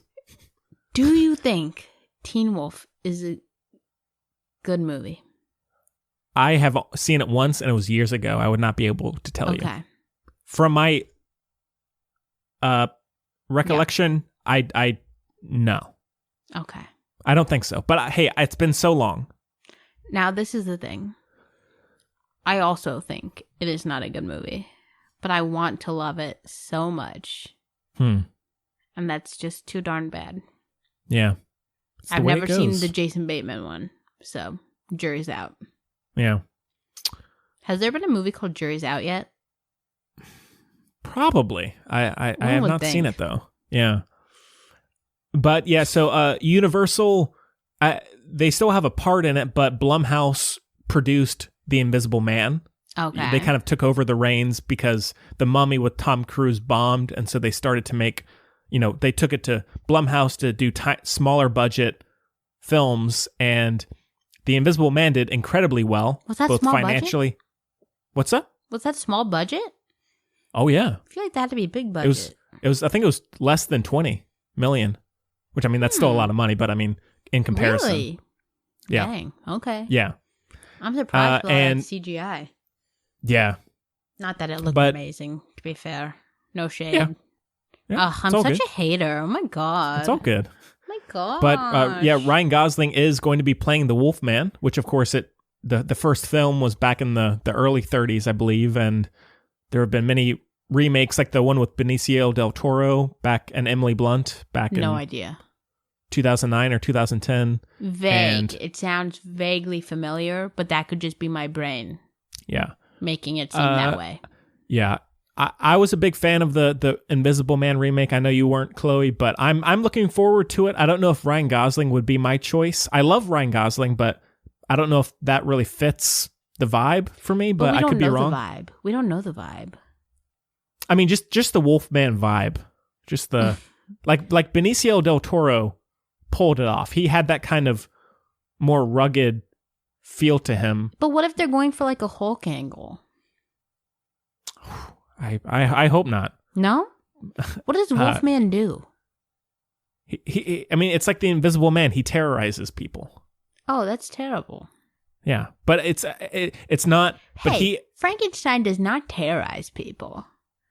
I resent him being lumped in this category. I said the Invisible Man. I didn't say Frankenstein. I know, did. but you said Dracula. But and the thing is, the main issue, as with the original, is that it's not necessarily them wanting to terrorize people. It's that they're being chased away, and so they're being seen as this enemy. But hey, walk it back. I don't know what Ryan is thinking. I don't feel that way about Invisible Man. I'll tell you that right now. And tomorrow and yesterday. Oh my god. Well, no, not in the original. Yes, that was the case. But in the new one, though. No, it's different. So I'm curious to see what they do. I can tell you it won't be scarier than All Good Things. I can tell you. Right. Yeah. That was the creepiest freaking. Oh my god! I still don't know what I saw. Yeah. Ooh. But that one, again, as the others, is very much in early development. I just keep picturing the prosthetic. I just hope it's all practical effects. I hope so as well. Yeah. Oh my god. I think he can do it. I see it. I don't know what it is, but I can see it. And he's wearing his jacket from Drive. Oh my god, a tie-in. Ooh, with his little Wolfie. Wolfie. The best Wolfman I've ever seen is Jeff Goldblum in Fairy Tale Theater. We all know my favorite show of all time that I want my life goal is to bring back. So that is what everybody should be looking at. Three Little Pigs, Fairy Tale Theater. You get Jeff Goldblum as the big bad wolf. It's incredible. Oh, yeah. Incredible. Okay, well, That's about it for news, Chloe, unless you have anything else you want to mention. I don't have anything, Henry. I don't know. Okay. I it's all can't good. remember. You do such a good job. Oh, thank you so much. Okay, and well, let's one get of us on. is lazy. No. Yeah. No, Chloe, you're. Yeah. No. Yeah. Okay, well. A smidge. Oh, boy. All right, well, let's get on to our listener question. So the Film do Buds. it. The Film Buds Podcast at gmail.com is the address that you can reach us at. Also, Facebook, Twitter, and Instagram at Film Buds. So if you have not yet, please follow us there and send us any questions or comments that you have. Oh, Chloe, you froze for a second. You froze too, Oh, there you go. but I'm sure you did a great job. Oh, did I? Okay. Okay.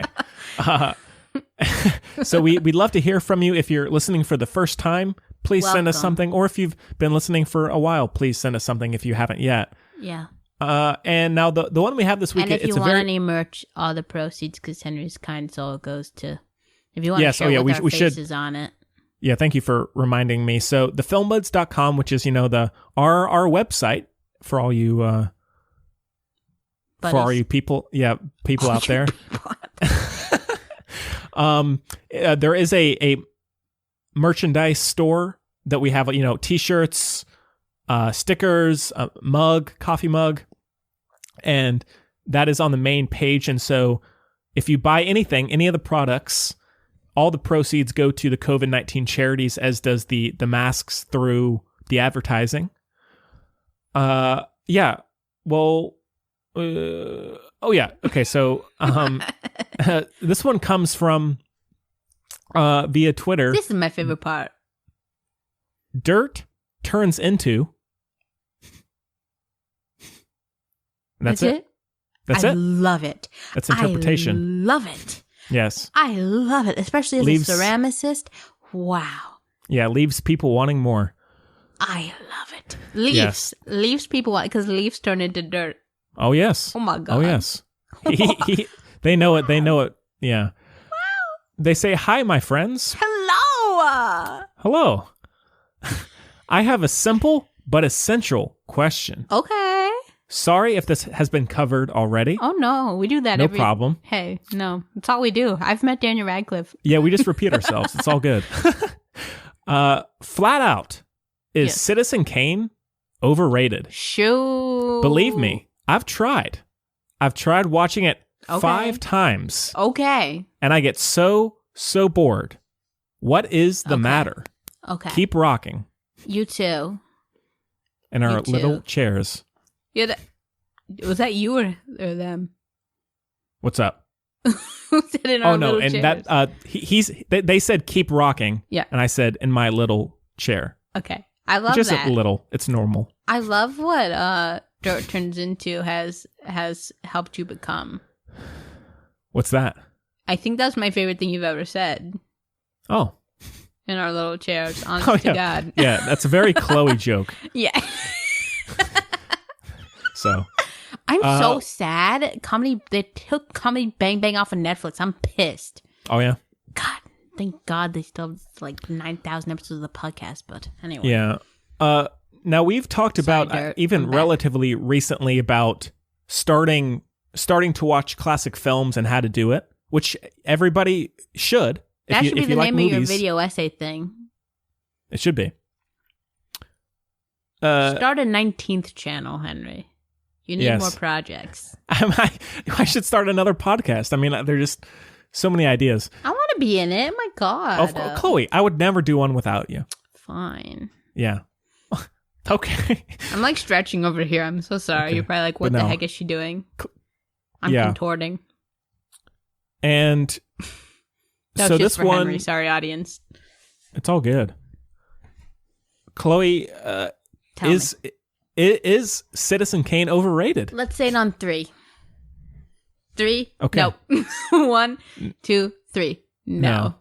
Nice. No. Sorry, Dirt turns into. We believe in you. Let me tell you whatever this. It is. Let me tell you this. Dirt. Please. Let me tell you. I think. Look, I think there's a problem with expectation and hype and everything. So, like, do I wish that it was just, like, a little thing people stumbled upon? Yes, because I think that'd make it easier. Because I think part of the problem is people are like, I'm supposed to think this is amazing. I'm supposed to, right? And it takes away from the real experience because it is, I think, truly a masterpiece. And it's done so much for, like, narrative film and everything. And, so contextually as well, as annoying as that is, like for the history of film, it's super very valid, but also just as its own work, it's like, I think it's pretty incredible.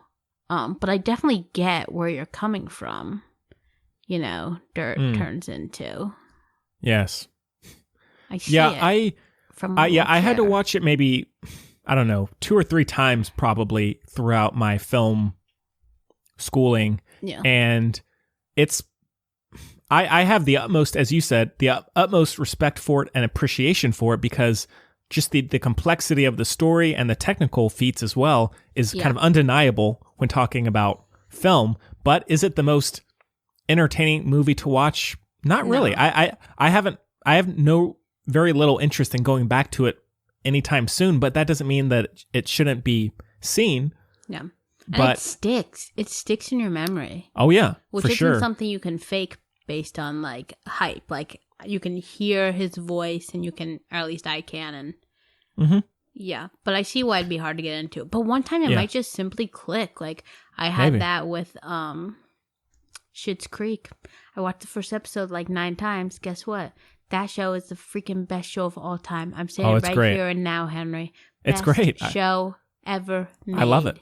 I'm glad you like it. Surpasses everything. Surpasses Please Like Me. Surpasses every show. Wow. Silicon Valley comes second. Wow. Okay? It's incredibly beautiful. But it took me a minute to get past. But also the first episode, they all like suck. And that's the point. And I was like, I don't like mean people. Yeah, I was the same. Yeah, so that's why it took me a while. But also, this is a much better example. I've tried to watch Maniac, as you know. You got me back on the Fukunaga Express, so I'm so grateful, Henry, because I love him. And I couldn't get into Maniac, and I was like, dang it, right? But, click, just was the right time, right place for me. I'm so in it now. Wow. Okay. You know? Revelations. And it might have also been that thing of like, you know, Kerry Joji is my guy. So I was like, ready for Maniac, and maybe that was part of the problem as well, you know. So that might be a similar thing with Citizen Kane. Could be, yeah. But you know, excuse me. Even with that being said, is of all the films, as we talked about, I think maybe a couple months ago, I'm not sure. Is that the first film you should watch when going to explore older films? No. I wouldn't say so. Absolutely Start with Top not. Hat. Yeah? Yes. You know?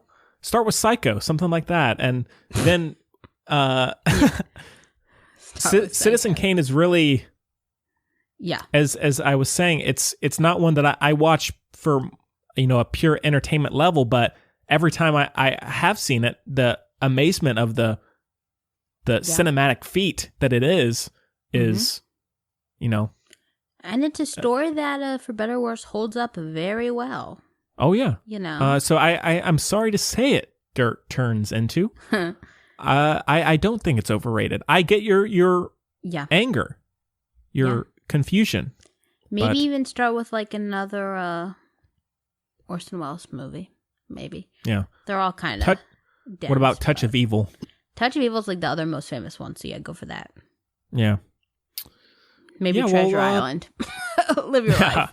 Yeah. You can pick from a lot of stuff. All right. Well, thanks for the question. We appreciate it a lot. We do. All right. Well, let's and again, the filmbudspodcast@gmail.com. Please send us stuff if you have not yet. And thank you to the people who have. Thank you. Yeah. And become a patron. Why not? That's cool.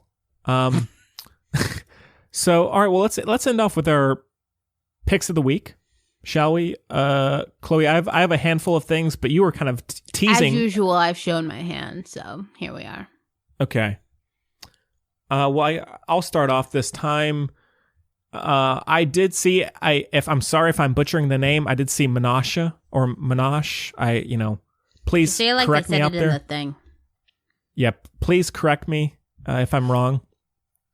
This one is a A24 film as well, and it's entirely in Yiddish, and it is on Netflix right now.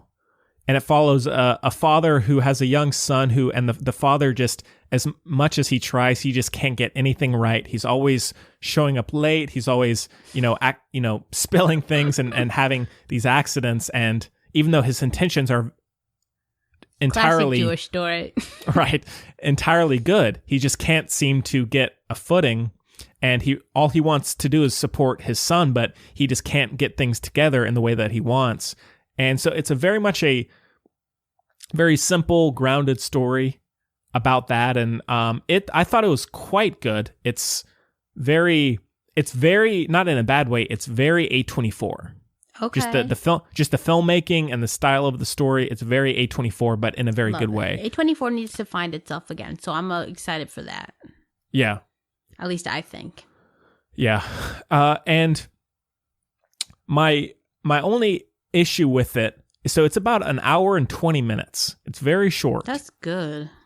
But my biggest issue was I watched it in mostly one sitting, and I paused it, and I remember there were about 7 minutes left. And when I paused it, I could not believe it was almost over. I felt like we were just getting into the heart of the story. Leave them wanting more. Henri. Yes, but there was a point. It still felt the story is there and the heart is there for sure, and so I'm by no means faulting that. It's just that I would have loved a little bit more exploration with the character. It just felt it blew by so quickly that I would have liked a little bit more time spent, and just because I enjoyed that world so much. I thought it was because that's very new to me, and so I thought being an outsider in that way, I thought it was very interesting. But overall, very well acted. Did you learn well any directed? Yiddish? Yeah, good score. And so that's on Netflix. And then a movie that I mentioned to Chloe as just a kind of random review to do, but maybe at some point, that's also on Netflix right now, is Mine, starring Armie Hammer. Okay. Yeah. Now, Chloe, have you seen this? No. No? I started and I fell asleep. Okay. This movie is one, I like war films, as we've talked about plenty, and I had been looking at it, from afar. Like, I am very curious about this one. Kind of like Making eyes across the room. Yeah, kind of like the whole high school thing where I was like, oh, there's a fight happening. I guess I'll Oh my wander God, over. Henry. I'm kidding, Chloe. I'm kidding. He's not. No, and I'll edit that out. So mine stars Armie Hammer. Love. And he is a Marine sniper out in the Middle East, and he's on a Loveless. He's on a mission with his spotter, but of course things go terribly awry. Yeah. As they so often do in movies, and they're forced to retreat across the desert until they can be picked up by this convoy. But as the title suggests, they encounter a minefield. Oh. What? What? I swear to God, I didn't understand the title. I'm like a bitch. I was thinking like mine, like Armie Hammer's mine. No. Yeah. Yeah. Armie Hammer calendar you got me is mine. Oh yeah, totally. Yeah. They encounter a minefield, and Armie Hammer steps on a mine, right directly on it. A little 127 hours action? A little bit, yeah. And I before you judge it, let me say it. The entire film almost is him sitting or kneeling on a landmine. I know. And it's all about him. There's some existential stuff going on. That's my favorite. Some flashbacks, and also, I guess you can call it desert heat mirages and things like that. I love a mirage. And I can see how some people would think it's very boring. It's like for the most part, a single character, single location movie. I love that. And I did, like I said, I came in now a little bit and I was like, oh, there's Army. Very relaxing for when you're napping to wake up, see his little face, even though he looks stressed a lot. But I'm excited to sit and watch it. Because I really think he's an underrated actor. Like I do too. People, oh boy. People think he's like, that was the whole thing for a while. But anyway. Yeah. And I think he's so talented. So I'm actually really excited. Because also I think he's really like excited about acting, which I think you know what I mean? I agree. Yeah.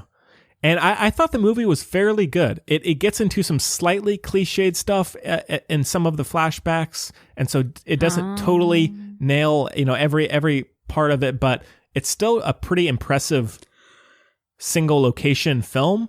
And as I was saying, I think I told Chloe over text, Armie Hammer is so entertaining in this, like truly. And I'm not just saying that because I'm a fan of his. He's just really fun in this. Henry, we're part of the Army. Yeah, and he keeps it. I mean, there is comedy to it, like genuine comedy, but also some very serious moments. And so I thought he really carried it very well, and which is not easy to do with this kind of film because it is pretty much reliant on you to be successful. Love it. So I thought it was fairly good for a cool little indie war film. And then I did rewatch Austin Powers and Goldmember as well, which is on Netflix, and it's a fun time. It's it's very, very goofy. One thing though, and I had always thought it. Beyonce is so good in this. She's so charismatic, and she just seems like she's having so much fun doing it. She's Beyonce. She was very good in it. Dreamgirls. Yeah, and then lastly, just kind of spur of the moment, I watched the Robin Hood remake from a couple years ago, starring Taron Egerton and Jamie Foxx. Yeah.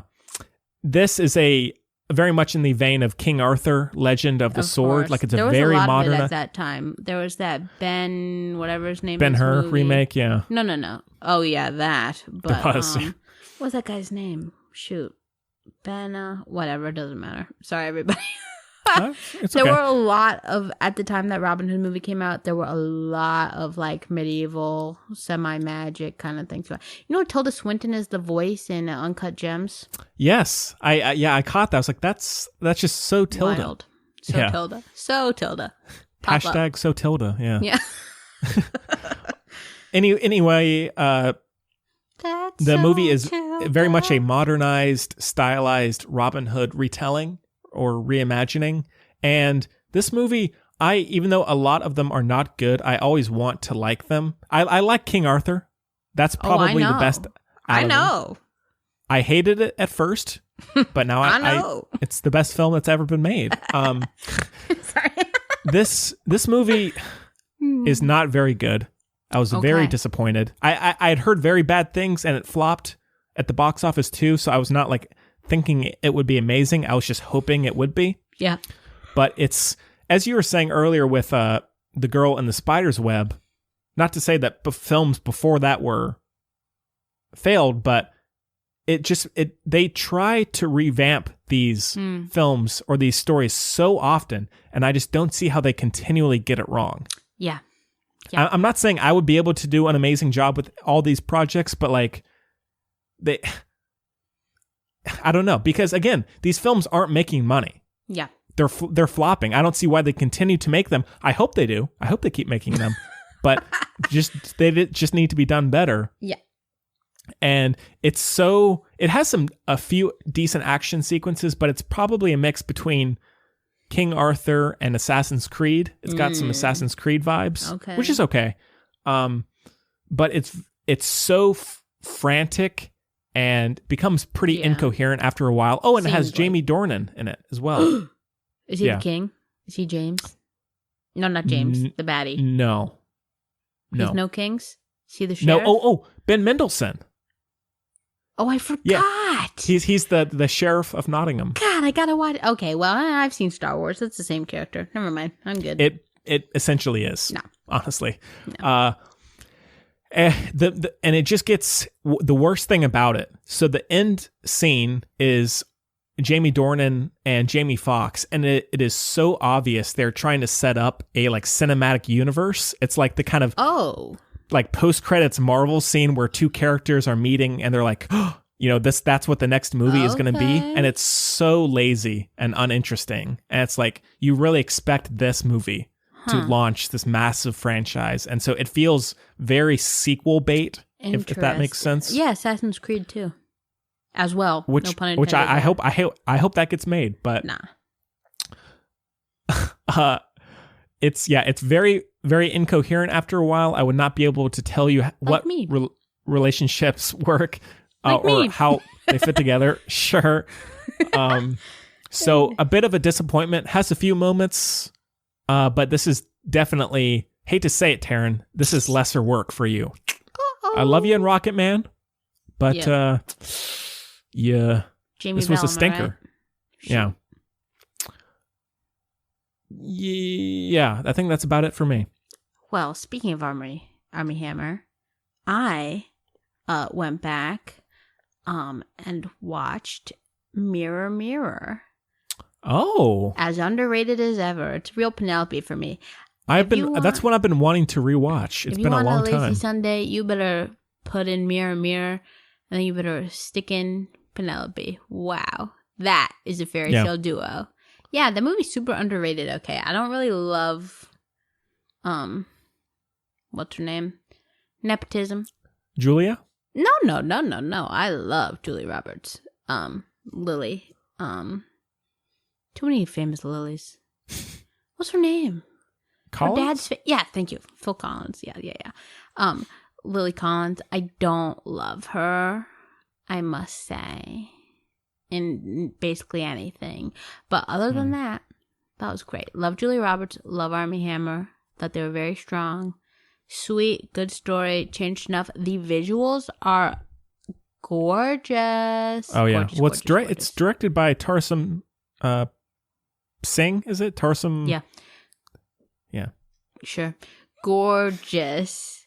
Love it. So yeah, and it's not too long, wonderful. So I love that.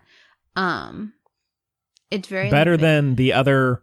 Would this be, of all the live action films like this, would this be the better of the ones you've seen? Like the fantasy, like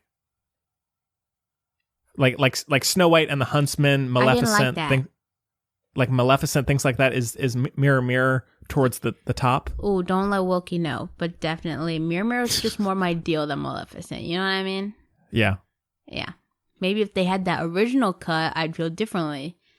But give me some Peter Capaldi and we can talk. But nah, Mirror Mirror. It's just like sweet and it looks so good and like it's a simple story, Beautiful. And also Armie Hammer. So what can you do? Oh yeah. Love him so much. He has had such an interesting career. Like it's just failure after failure. He's like, it's almost like he's like too perfect for a leading man. It's like, and then he becomes millennial leading man and Call Me by Your Name and all bets are off. Same with Timothée Chalamet, millennial leading man. Not that he had the same. Armie Hammer's had a fascinating career. Okay. Anyway. Lone Ranger. Classic. He just won't. I love it. But yeah, what else have I watched? Oh yeah, Schitt's Creek. Thank you, Gemma. I know it's been the show, but I just could not get Dirt Turns Into. I couldn't get past their whininess in the first time. And Gemma has talked about it for years and years, and she's watched it over 6 times, and she was like, "Please, come on, let's do it." And then I was like, "Oh my god, a whole new so unbelievable." Ted, I love you, Ted. Ted is everything. I love all of them. Alexis is probably my favorite character. They're all amazing. Yes. Speaking of that, especially for a show like this, that actress is what's her name? I can't think of it. Annie Murphy. Yes. It's her first role. Yeah. She was living in her car. Yeah, her performance is so nuanced. It's so good. It's incredible. Yeah. If I had to pick out one of my favorite performances from TV of the recent years, she would be towards the top. I know. She makes that character so unique. Absolutely. And she and Dan Levy have like all the same, you know how it is with like siblings, the same mannerisms. Like she and Dan Levy have mastered that. Yeah. And it's so but like gorgeous.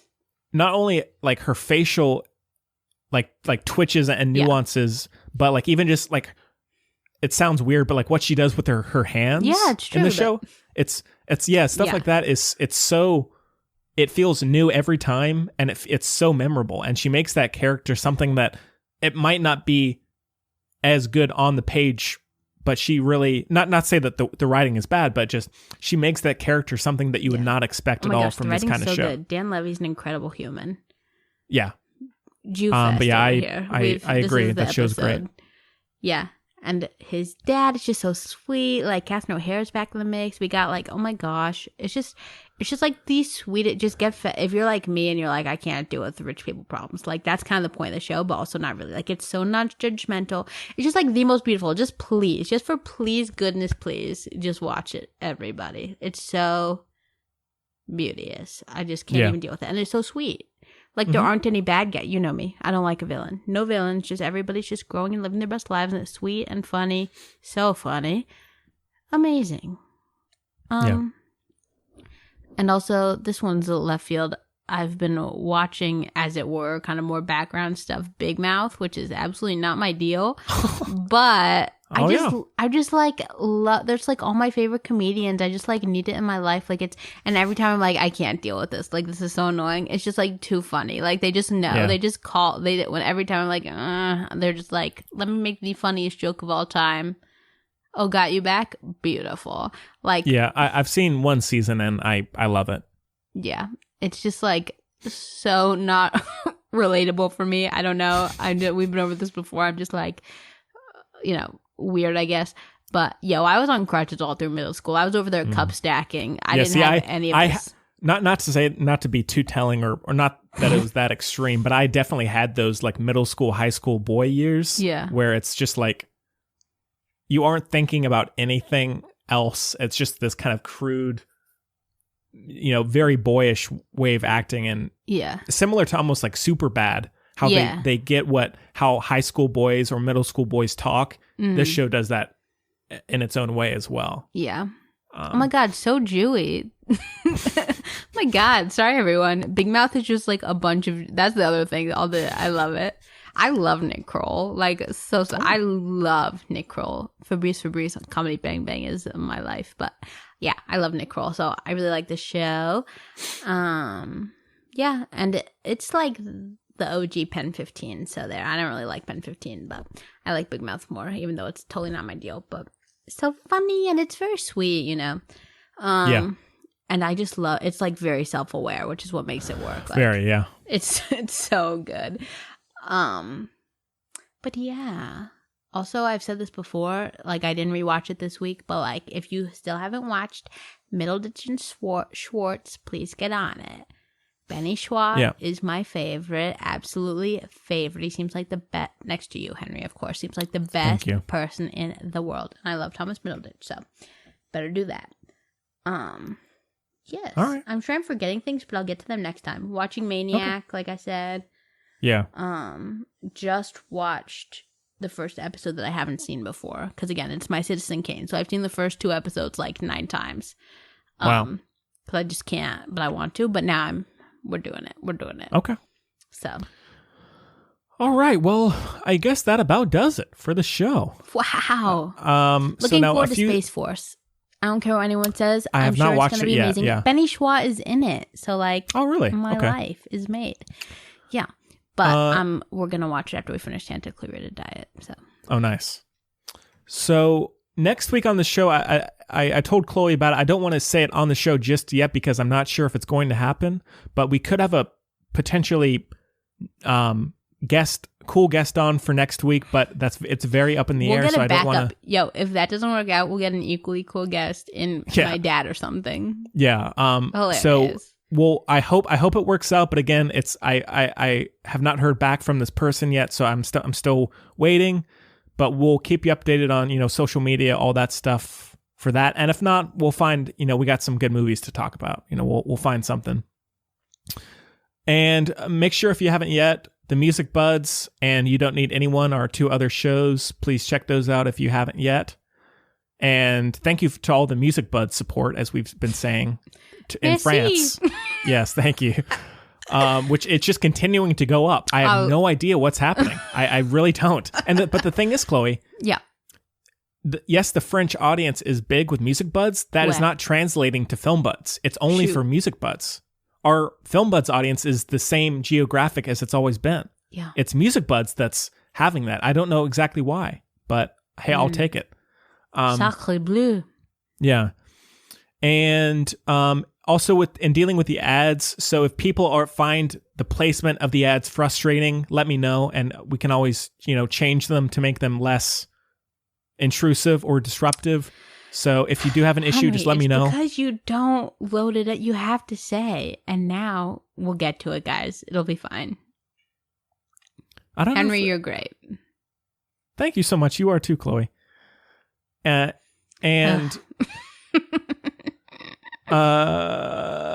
also make sure to check out, as I said, my new YouTube series, Beyond the Film. It has the first episode is up, and then second episode should probably come in the next week or so. Love it.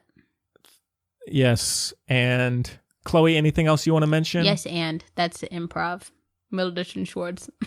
Yes. No, I'm losing it clearly. Henry, you're great. Love to be. You are too, Chloe. Love to interact with you. I know, Chloe. I've been, and not to say that having delayed was an issue. I was just hating not getting to talk to you. I was like, me too. I'm ready to talk to Chloe, and then I know. Delayed gratification, I guess. But I'm glad you're doing a little bit better. Oh yeah. And yeah, well, yeah. Again, we hope everyone out there is staying safe. Please stay safe, and please, yeah, be smart. That's all we can do, I guess. Be kind and be smart. Yeah. And you matter. Yeah. Mm-hmm. All right. Well, we hope you enjoyed the show. Oh my god. And 9,467 as much as we did. And we'll see you next time. Okay, bye. How long do I try?